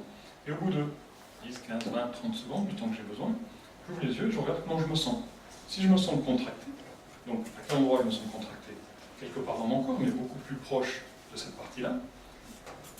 Si je me sens contracté, c'est qu'il y a de fortes causes que ce soit une partie de l'intuition. Si je me sens décontracté, c'est qu'il n'y a aucun lien avec cette problématique. Donc, une fois que j'ai trouvé le taux de contraction, je peux mettre une note. Par exemple, si je suis très contracté, je peux mettre une note sur 20, comme quoi j'ai 16 de contraction sur 20. Si, inversement, je suis décontracté, et que j'ai que 4 de contraction, je peux dire, ben, j'ai une décontraction qui vaut 16 sur 20. Donc, si c'est la contraction, c'est la cause, si c'est la décontraction, c'est la solution, c'est l'inverse. Donc, en étant revenu dans mon intuition, j'ai écouté cette taux de contraction ou décontraction qui m'a donné une note. Et puis après, je remonte vers la prochaine raison cartésienne. Et de la même façon, cette deuxième raison cartésienne, je la prends en moi. Donc, est-ce que le patron je ne sais plus laquelle c'est, est-ce qu'il est trop présent ou plus absent? Si je dis qu'il est trop absent et que j'aimerais qu'il soit plus présent, je me centre dessus. Pareil, je ferme les yeux pendant 15, 20, 30 secondes ou une minute, suivant le temps que j'ai besoin, par rapport toujours à cette intuition qui me travaille. Et une fois que j'ai assez tourné sur cette idée, j'ouvre les yeux, je regarde comment je me sens. De la même façon. Donc je regarde comment je me sens dans mon corps. Et c'est comme ça qu'on travaille sur son intuition, sur sa raison. Et on aide sa raison pour confirmer son intuition sur plusieurs hypothèses, comme on a fait tout à l'heure. Si on arrive, qu'on a épuisé toutes les hypothèses et qu'il n'y a rien, c'est qu'on n'est pas sur le bon chemin, ou peut-être qu'on a dépassé la problématique. Peut-être que la problématique n'existe plus. Peut-être que c'était une problématique d'avant, peut-être que je suis en train de chercher les bonnes hypothèses. Donc c'est une façon justement de pouvoir lier l'intuition à la raison, de savoir comment justement développer son intuition et avoir plus confiance avec, la lier plus avec la raison et le conscient, pour qu'après on puisse se dire, éviter de se dire, j'aurais dû écouter. Une autre façon de faire aussi, c'est de prendre toutes les fois où j'aurais dû écouter. Donc si je vous le dessine différemment, c'est vous retracer votre vie. Juste Oui, une question par allez-y. rapport à ce que vous avez expliqué. Parce que quand même, les raisons, là, tous les petits traits bleus, Oui. là, elles ne sont pas neutres. Parce que c'est pas un QCM, là, c'est pas une personne qui nous donne une liste de raisons et on va réfléchir sur chacune. Là, dans la mesure où c'est nous-mêmes qui fabriquons justement des hypothèses, bah, forcément c'est déjà orienté, puisque si déjà on pense à ça, ça veut dire que déjà ça a un lien avec notre... Enfin, si on y pense et qu'on fait un lien avec ça, c'est qu'on se dit qu'il y a du lien pour nous. Le simple fait d'y penser montre déjà qu'il y a du lien. On sait, puisqu'on a vu là, sur cet exemple-là, qu'on allait quand même chercher quel a été éventuellement l'élément déclencheur. Donc en fait, on fait le filtre à café, c'est-à-dire qu'on part d'énormément de données vers de moins en moins de données jusqu'à une seule donnée. Donc on fait la quintessence, on cherche l'essence de la problématique. Mais pourquoi chercher l'essence en fait? par exemple, Parce que des fois, elle ne vient pas spontanément. Non, mais ce que je veux dire, C'est c'est pour que apprendre à se servir de l'intuition et avoir plus confiance dans son intuition. Mais vous avez peut-être une autre technique.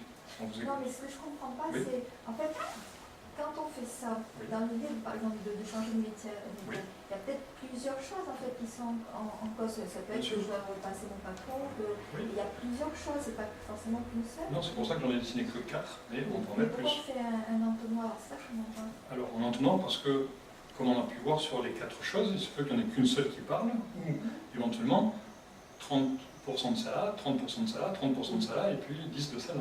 Ça peut être un tout. Je pense que malgré tout, il y en a quand même une qui prédomine, quoi.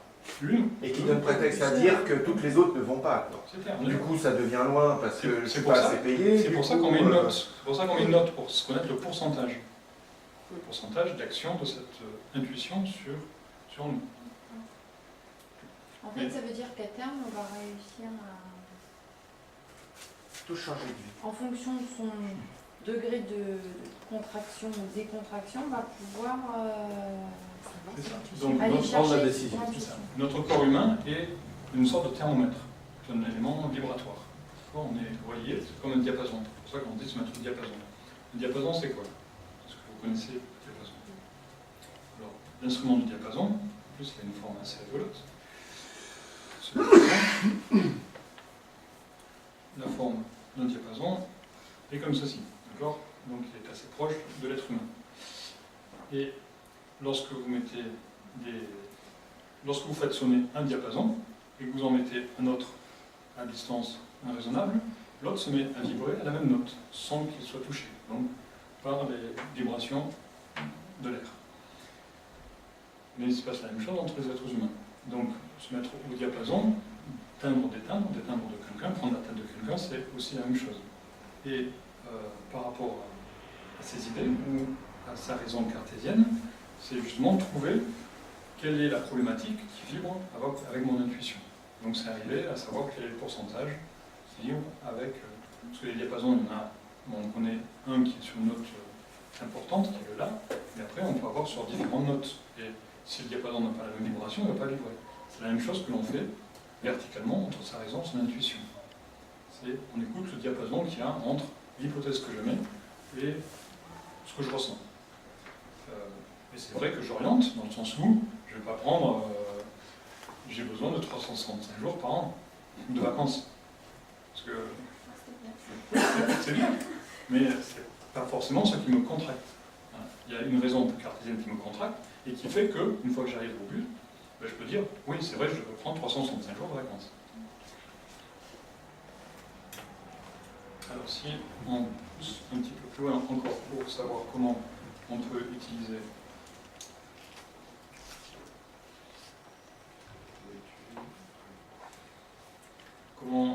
quel autre exercice on peut faire pour utiliser son intuition. Donc un autre exercice qu'on a de temps en temps évoqué, c'est on trace sa vie de la naissance jusqu'au temps présent. Et donc pour répondre, parce que ça va dans le sens que vous évoquiez, c'est-à-dire après coup, je m'aperçois que j'aurais pu faire confiance un peu plus à mon intuition. Donc pour faire beaucoup plus confiance dans le futur à son intuition, il faut aussi valider toutes les intuitions passées auxquelles je n'ai pas fait confiance. Donc plus je vais les reconnaître, plus je vais apprendre à reconnaître les précédentes, mais en même temps je vais me faire confiance et elles vont émerger beaucoup plus facilement.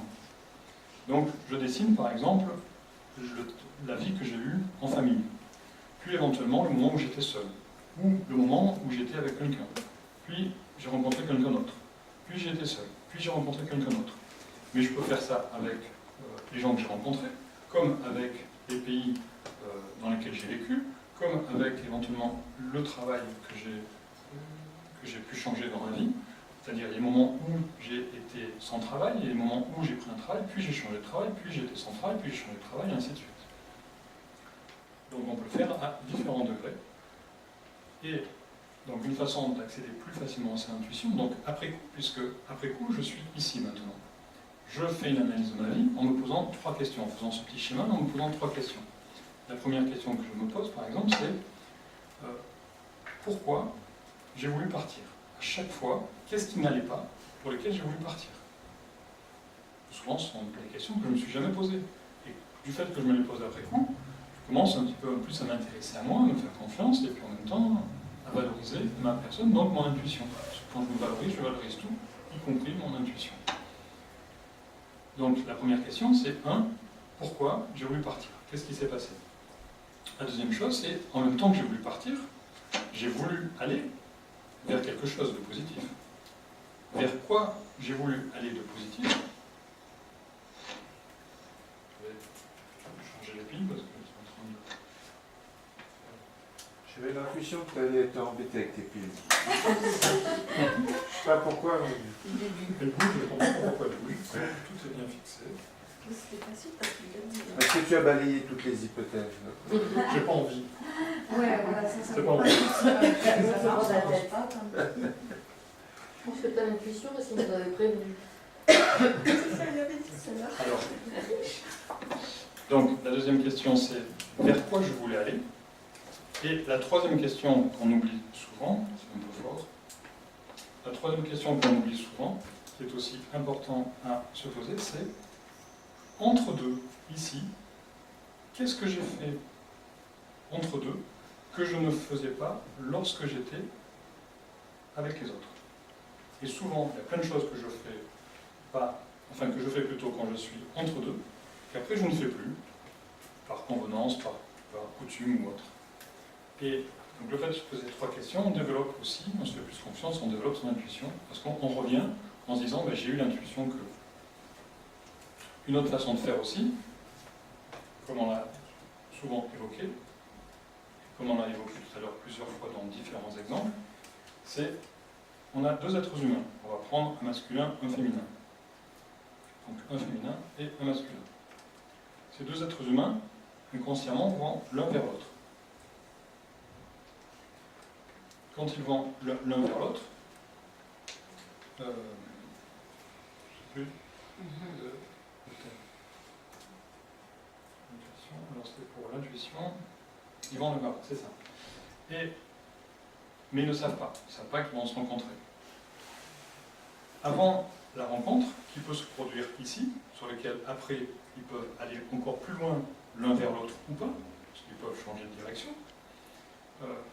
juste avant la rencontre, qui se produit ici pour chacun d'eux, ils avaient chacun en eux, ici, juste avant, ça peut être une seconde avant, ça peut être une heure avant, ça peut être une semaine avant, ça peut être un mois avant, ils avaient un désir. Donc une seconde avant, une heure avant, une semaine avant, un mois avant, ils avaient un désir envers l'autre. Un désir. Donc certains, ça peut être, je veux avoir des enfants. Alors que l'autre, ça peut être, ben, j'ai envie d'une nuit de sexualité. L'autre, ça peut être, ben, j'ai envie de rencontrer quelqu'un pour faire une entreprise. L'autre, ça peut être, j'ai envie de voyager. Si on a des décalages assez importants comme ça, avant la rencontre, on va se rendre compte que lorsque on a décidé de vivre ensemble un certain temps, ensemble, qu'on s'est séparés à cause de la question d'origine. Parce qu'on n'a pas assez écouté, avant de rencontrer l'autre, qu'est-ce que je voulais de ma vie. Et lorsque j'ai rencontré l'autre, je me suis dit, bon écoute c'est bon, mais j'ai oublié ce qui s'était produit juste avant et ce pourquoi j'étais là. Est-ce que c'était pour une nuit de sexe? Est-ce que c'était pour avoir des enfants? Est-ce que c'était pour construire une entreprise? Est-ce que c'était pour voyager, etc. Et on s'aperçoit, après coup, justement, que ce pourquoi on voulait rencontrer la personne, ben, on a travesti après, et c'est assez normal, au bout d'un certain temps, ça explose. Sauf si c'était des défauts qu'on a pu rectifier ensemble, mais si c'est pas des créativités que l'on avait ensemble, c'est normal que, normalement, on s'était éloigné de soi, on y revienne. On a écouté que soi. Non, on a écouté plus les coutumes, et l'apprentissage que j'ai reçu, plutôt que soi. Ou l'autre. On n'était pas Ou clair l'autre. avec Oui, nos l'autre. attentes. C'est ça, mais parce qu'on estime que l'autre est plus valable que nous. Les coutumes, je comprends pas bien les coutumes. Mais les coutumes, c'est par exemple, je décide j'ai envie de rencontrer quelqu'un pour voyager. Et l'autre, il a envie de rencontrer pour fonder une famille. Entre les deux, il y a quand même des points communs. Fonder une famille et voyager, il y a quand même des points communs. Parce que quand on voyage ensemble, on peut aussi fonder une famille. Ouais. D'accord? Mais il se peut qu'il y en ait un qui a envie de former une famille à 90%, et l'autre qui a envie de voyager à 90%. D'accord. Donc il y a très très peu de points communs. D'accord. Par contre, il se peut qu'il y en ait un qui a envie de former une famille, et qui est capable de former une famille en voyageant. Oui, oui, Donc d'accord. il va y avoir C'est ça la en fonction des points communs. créativité. C'est la créativité dont vous parliez, en fait. Oui. C'est ça? Oui. C'est-à-dire que la créativité de l'un, c'est voyager, la créativité de l'autre, c'est fonder une famille. Et si celui qui veut fonder une famille est capable de fonder une famille dans le monde, il n'y a aucun problème, ça va marcher. Mais s'il a besoin d'un chez soi, une maison, un enclos et un bord de mer qui s'appelle Marseille, ce sera difficile pour voyager dans le monde. C'est Et ça, sa c'est maman ça à que tu appelles les côté. coutumes. C'est ça que tu appelles les coutumes. Un petit peu. Oui, Un petit peu dans le sens où, comme dit monsieur, il faut être à côté de la mer, de sa mère. La créativité, c'est de réussir à... La créativité, je vous fais un Mais petit il faut symbole. déjà se poser la question à l'autre, qu'est-ce qu'il veut? Déjà soi-même aussi. La créativité, c'est Alors, la créativité, je vous le décide. La créativité, ce qu'on veut faire, c'est ce qu'on a décidé de faire. On crée ce qu'on veut faire. C'est question de tourner manège, ça. Oui. Ah, puis tu veux, au cinéma, puis...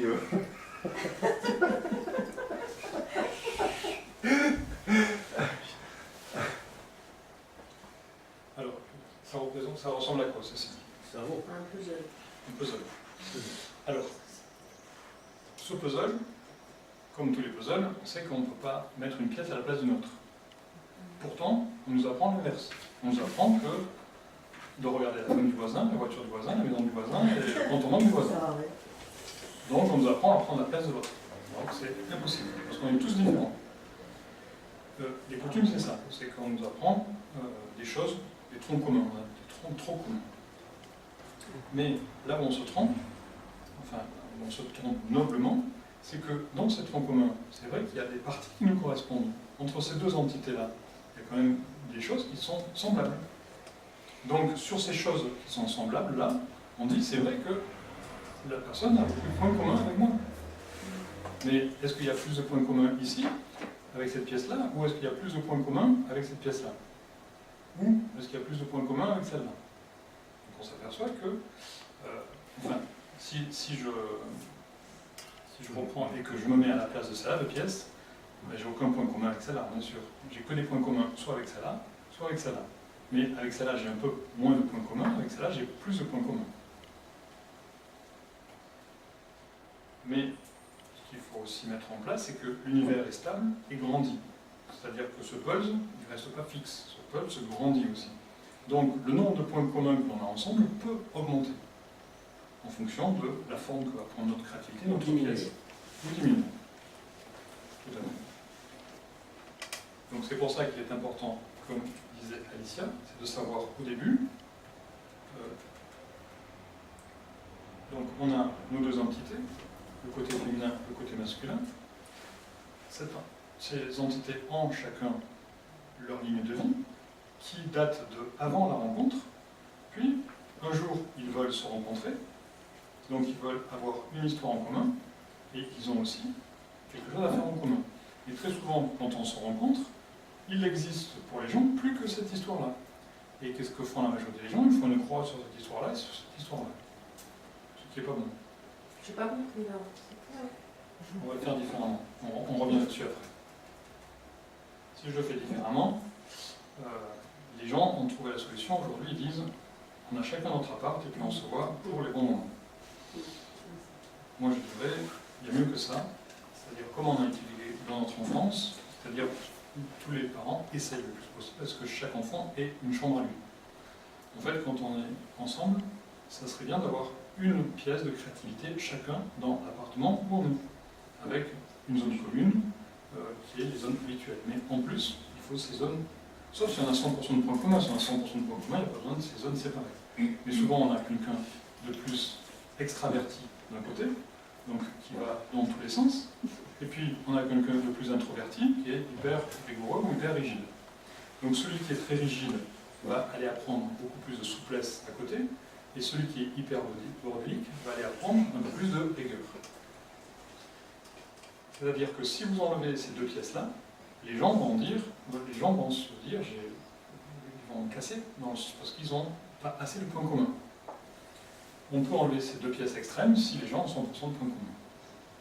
Et souvent, ils ont besoin de cette créativité. C'est-à-dire que ici, comme on a vu avant la rencontre, donc ici, ils avaient créé des choses, comme on a vu sur ce passage-là. Ici, avant la rencontre, donc là et là, ils avaient créé des choses avec lesquelles ils ont attiré l'autre, puisque à ce point de rencontre, c'est ce qu'ils faisaient dans le passé, donc ici pour ce cas-là, et ici pour ce cas-là, avec lequel ils ont attiré l'autre. Donc si ceux avec quoi ils ont attiré l'autre, vous le supprimez, donc si vous supprimez ces deux zones-là, ben c'est normal, au bout d'un certain temps, le naturel revient en galop, sauf si ce sont des défauts. Si ces deux zones ce sont des zones de défaut, il n'y a aucun problème, c'est sûr qu'il faut s'en séparer. Mais si ce sont des zones de qualité et de créativité, il faut au contraire les entretenir, parce que c'est pour ça qu'on a attiré l'autre. Il faut qu'on rappelle nos ex alors. On s'est séparés pour rien. Par rapport à ce schéma-là, vous regardez ce qui s'est passé. Regardez ce qui s'est passé. C'est con ça.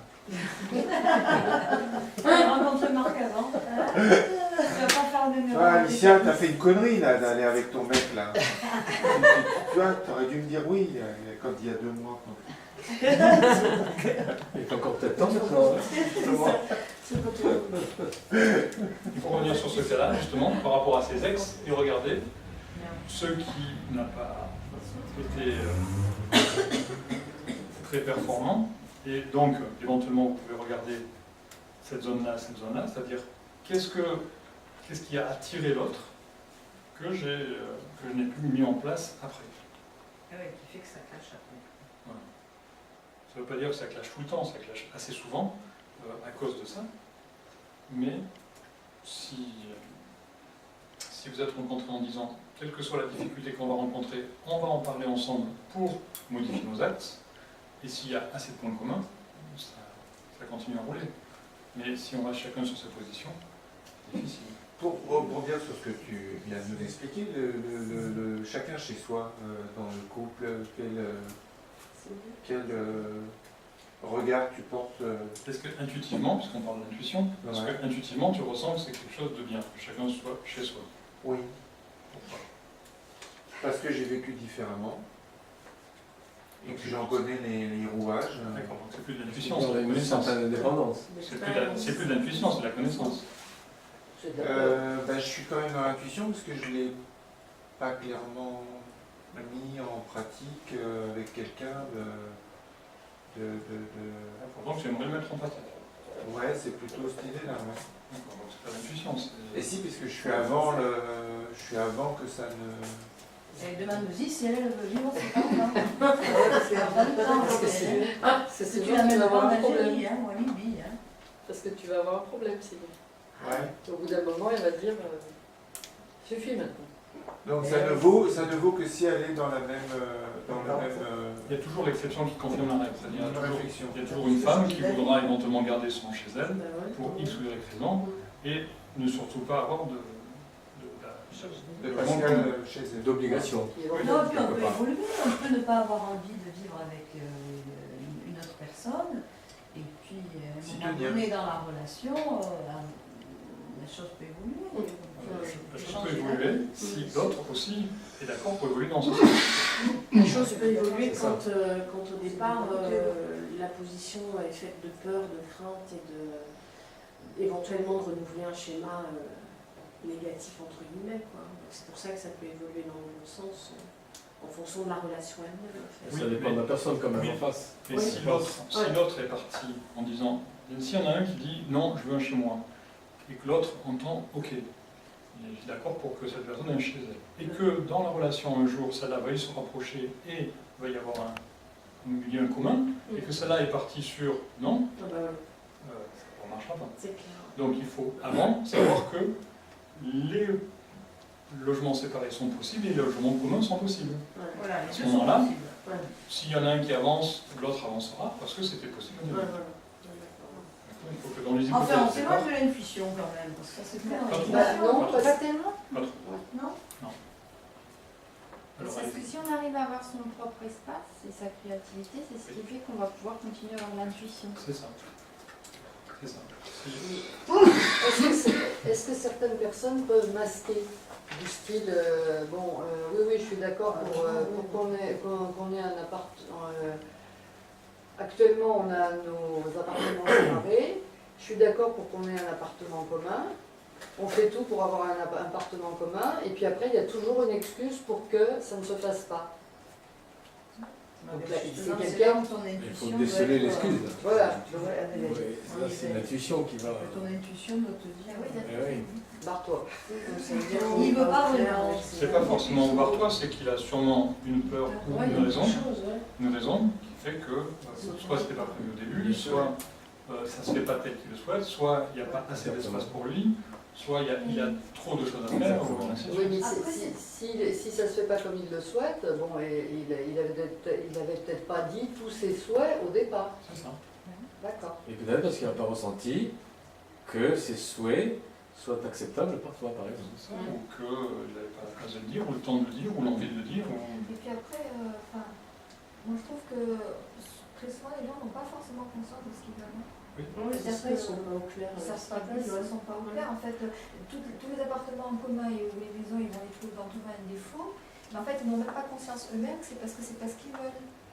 En fait, ils ne le savent pas eux-mêmes. Oui, parce qu'ils n'ont pas su Alors c'est pour ça que dire non au moment dès où... le début, dans ce schéma-là, il faut bien que chacun, comme vous le dites, chacun connaisse le projet personnel déjà indépendamment. Donc chacun a son projet personnel indépendant à connaître, plus après il y a le projet commun. Et ça veut dire que dans la relation, tout le monde est d'accord, surtout avec les projets personnels, puis avec le projet commun. Parce que des fois, les projets personnels font fuir l'autre.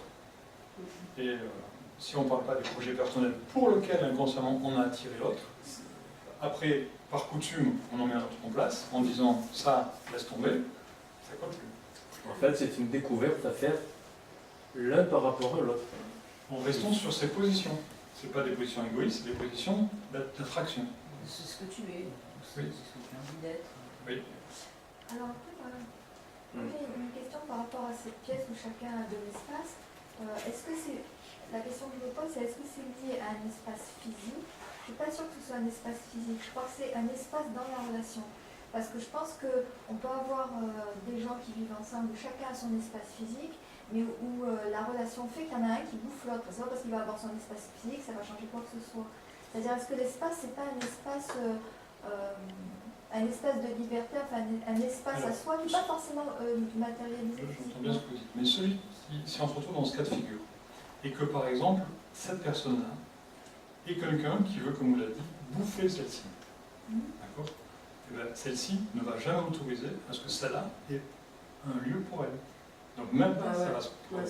Oui, mais ça va se faire quand même. Enfin, non, on peut, ils ne vont même pas arriver à ça. Et si vous n'arrivez pas à ça, eh bien, faites attention, il y a un problème.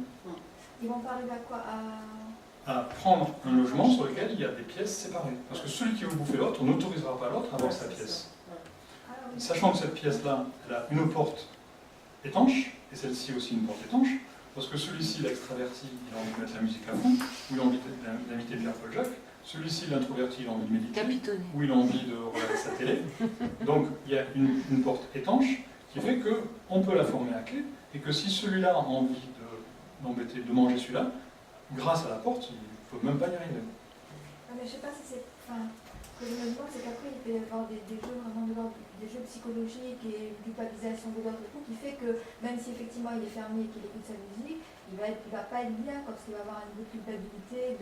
Voilà, c'est de ça que je veux parler. Je veux dire, c'est peut-être pas forcément aussi... Ce que vous dites existe aussi, il n'y a aucun problème. Mais grâce à cette pièce de créativité, le moment où elle se sent mangée, dévorée, elle va dans sa pièce, elle s'enferme, elle a de quoi se recharger. Et de faire le tri, et de savoir, il veut me manger ou il veut m'aimer. Tandis que sans la pièce, qu'est-ce qui se passe si la personne n'a pas cette pièce-là? Qu'est-ce qu'elle fait? Mais il y a aussi des associations faites pour les mauvaises raisons. Moi, ce qui me frappe, c'est que les gens qui ont un certain niveau financier choisissent souvent de vivre dans des appartements séparés. Alors, parfois dans le même immeuble, dans le même quartier, voilà. Et que c'est souvent pour des mauvaises raisons aussi qu'il y a une vie commune. et qui n'est pas forcément pensée pour ce qu'elle est, mais parce que voilà, bon, on va économiser un loyer, c'est bête de payer le loyer, voilà, mais c'est pas forcément les bonnes raisons. D'accord, Enfin, c'est pas le cas que j'ai non, non, c'est pas ce cas-là. Je suis d'accord. Non, non.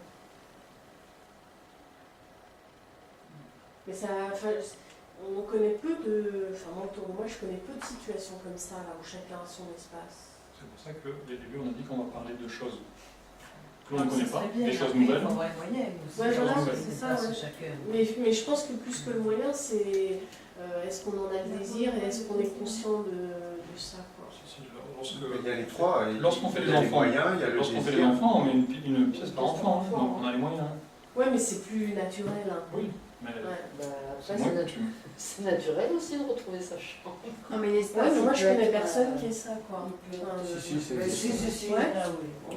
Pour certains, l'espace, ça peut être le jardin, d'autres, ça peut être plus le en garage, plus. d'autres, ça peut Ouais, être le c'est grenier, vrai, oui, d'autres, ça peut être la cave. Dans D'autres, ce ça peut être la route avec le vélo. Voilà, d'autres, ça peut être Ah le oui, vélo. oui, c'est plus. Ouais, d'accord. Ça, ça, ça, on est d'accord, mais chacun sa Ouais, chambre. ouais, ok. Mais Mais- les personnes très jeunes, relativement âgées, souvent, c'est ce qui arrive au bout d'un certain temps. c'est ça. Et c'est pour ça qu'on dit qu'avec l'âge vient la sagesse, c'est-à-dire autant provoquer la sagesse plus tôt, plutôt que d'attendre le crash.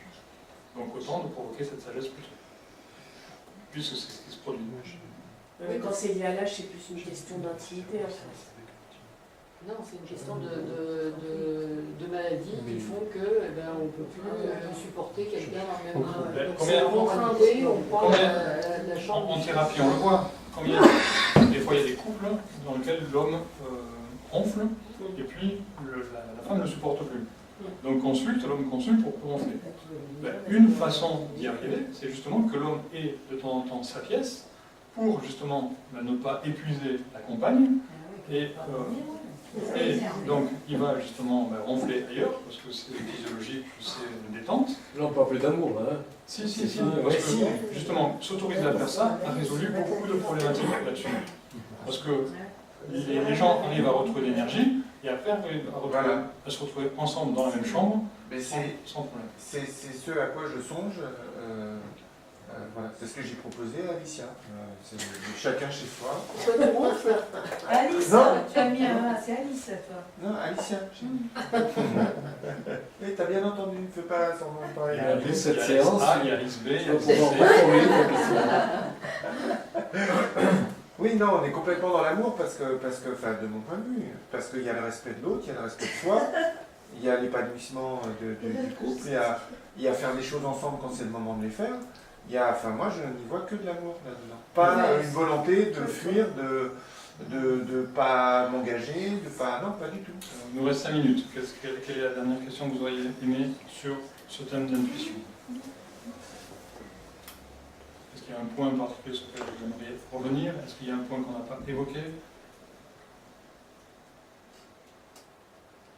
Donc vous voyez que l'intuition peut venir à différents degrés.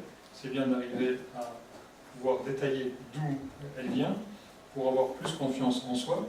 C'est bien de savoir qu'elle peut venir de différents degrés du corps, puisque tout notre corps est matière, tout notre corps est spiritualité, tout notre corps est intelligent.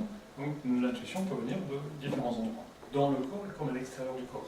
Ah oui, tiens, un passage qu'on n'a pas évoqué, sur lequel on va finir, parce que c'est l'extérieur du corps. Donc notre intuition peut venir, si je dessine deux entités. J'ai évoqué tout à l'heure que ces entités peuvent avoir des pensées négatives, symbolisées par un petit diabotin, et puis des pensées positives, symbolisées par un petit ange. Donc chacun, on a notre taux de qualité et de défaut. Donc ça peut être des qualités et défauts. Là, je vais dire penser. Pourquoi? Parce que penser, c'est une création. Je pense, donc je crée. Et une création, quelles sont les créations que l'on fait? Ce sont des enfants. Les enfants sont nos créations. Donc nos pensées sont aussi nos enfants, nos créations. Et ces enfants, quand j'y pense une fois, c'est un enfant. Quand j'y pense deux fois, il commence à grandir. Plus j'y pense, plus cette entité grandit. Jusqu'à ce qu'à un moment, elle devienne autonome. Et quand elle devient autonome, si elle est autonome négative, ça devient de l'addiction. C'est quelque chose qui me mange. Si par contre c'est un ange qui devient autonome, c'est comme une étoile qui me conduit. C'est comme une étoile que je suis. qui me dirige, qui me protège. Mais si on reste d'abord au niveau enfant, si on reste sur le niveau enfant, et de mon petit diablotin lorsqu'il est enfant, ce sont des enfants, diablotins ou anges. Qu'est-ce qu'aiment faire les enfants? Ils aiment jouer. Et est-ce qu'ils aiment jouer entre eux, entre enfants qui se ressemblent, ou entre enfants qui ne s'aiment pas, qui se battent? Voilà, ils aiment plus jouer entre enfants qui se ressemblent qu'entre enfants qui se battent. Donc généralement les diablotins vont jouer avec les diablotins, et les anges vont jouer avec les anges, par affinité. Ceux qui veulent jouer au foot, ceux qui veulent jouer à la Game Boy, ceux qui veulent jouer à la poupée, ceux qui veulent jouer au château, et ainsi de suite. Donc une façon aussi d'expliquer l'intuition, c'est de s'apercevoir que ces deux entités ici, l'une et l'autre, avant même de se rencontrer physiquement, se sont déjà rencontrées par leurs énergies positives ou négatives, par leurs pensées, par leur création. Donc une façon aussi de montrer que l'intuition peut être autre chose que physique, c'est par toutes ces énergies, nos pensées, notre vibration, l'attraction, la mécanique quantique ou autre. Donc on peut aussi avoir cette intuition qui vient bien avant même qu'on visualise les choses. On peut retrouver ça aussi dans la culture, dans Oui. la religion, Oui.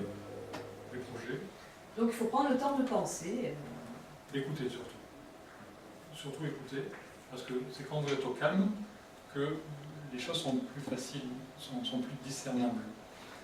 Si vous n'êtes pas au calme, il y a toujours un bruit de fond, il y a toujours des tas de chronos qui tournent, il faut que je fasse ça, il faut que je fasse ça, il faut que je fasse ça, il faut que je fasse ça. Donc il faut plus des périodes de calme pour, en fait, comme un petit peu avec la carte, pour que les antennes soient sorties.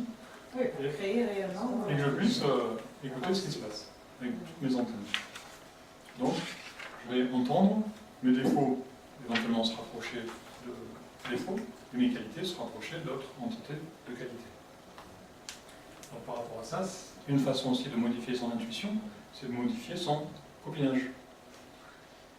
Si j'ai un copinage qui est plus orienté défaut, ou bruit, ou alcool, ou cigarette, ou ce qu'on veut, c'est peut-être plus difficile à avoir une intuition claire que si j'ai un copinage qui est orienté plus calme, plus les arts majeurs, donc le sport, la musique, la peinture et autres, que quelqu'un qui est plus dans les arts mineurs. Donc il y a aussi un choix à faire pour son intuition, comme on pouvait tout à l'heure dire une pensée juste ou une pensée pure, est beaucoup plus accessible dans un corps que l'on entretient, que l'on respecte, et qu'on essaye tout doucement de rendre de plus en plus malléable, ou réceptif, ou intuitif, et ainsi de suite. Et voilà. Je vous remercie pour cette soirée. Merci beaucoup. Et à dans 15 jours.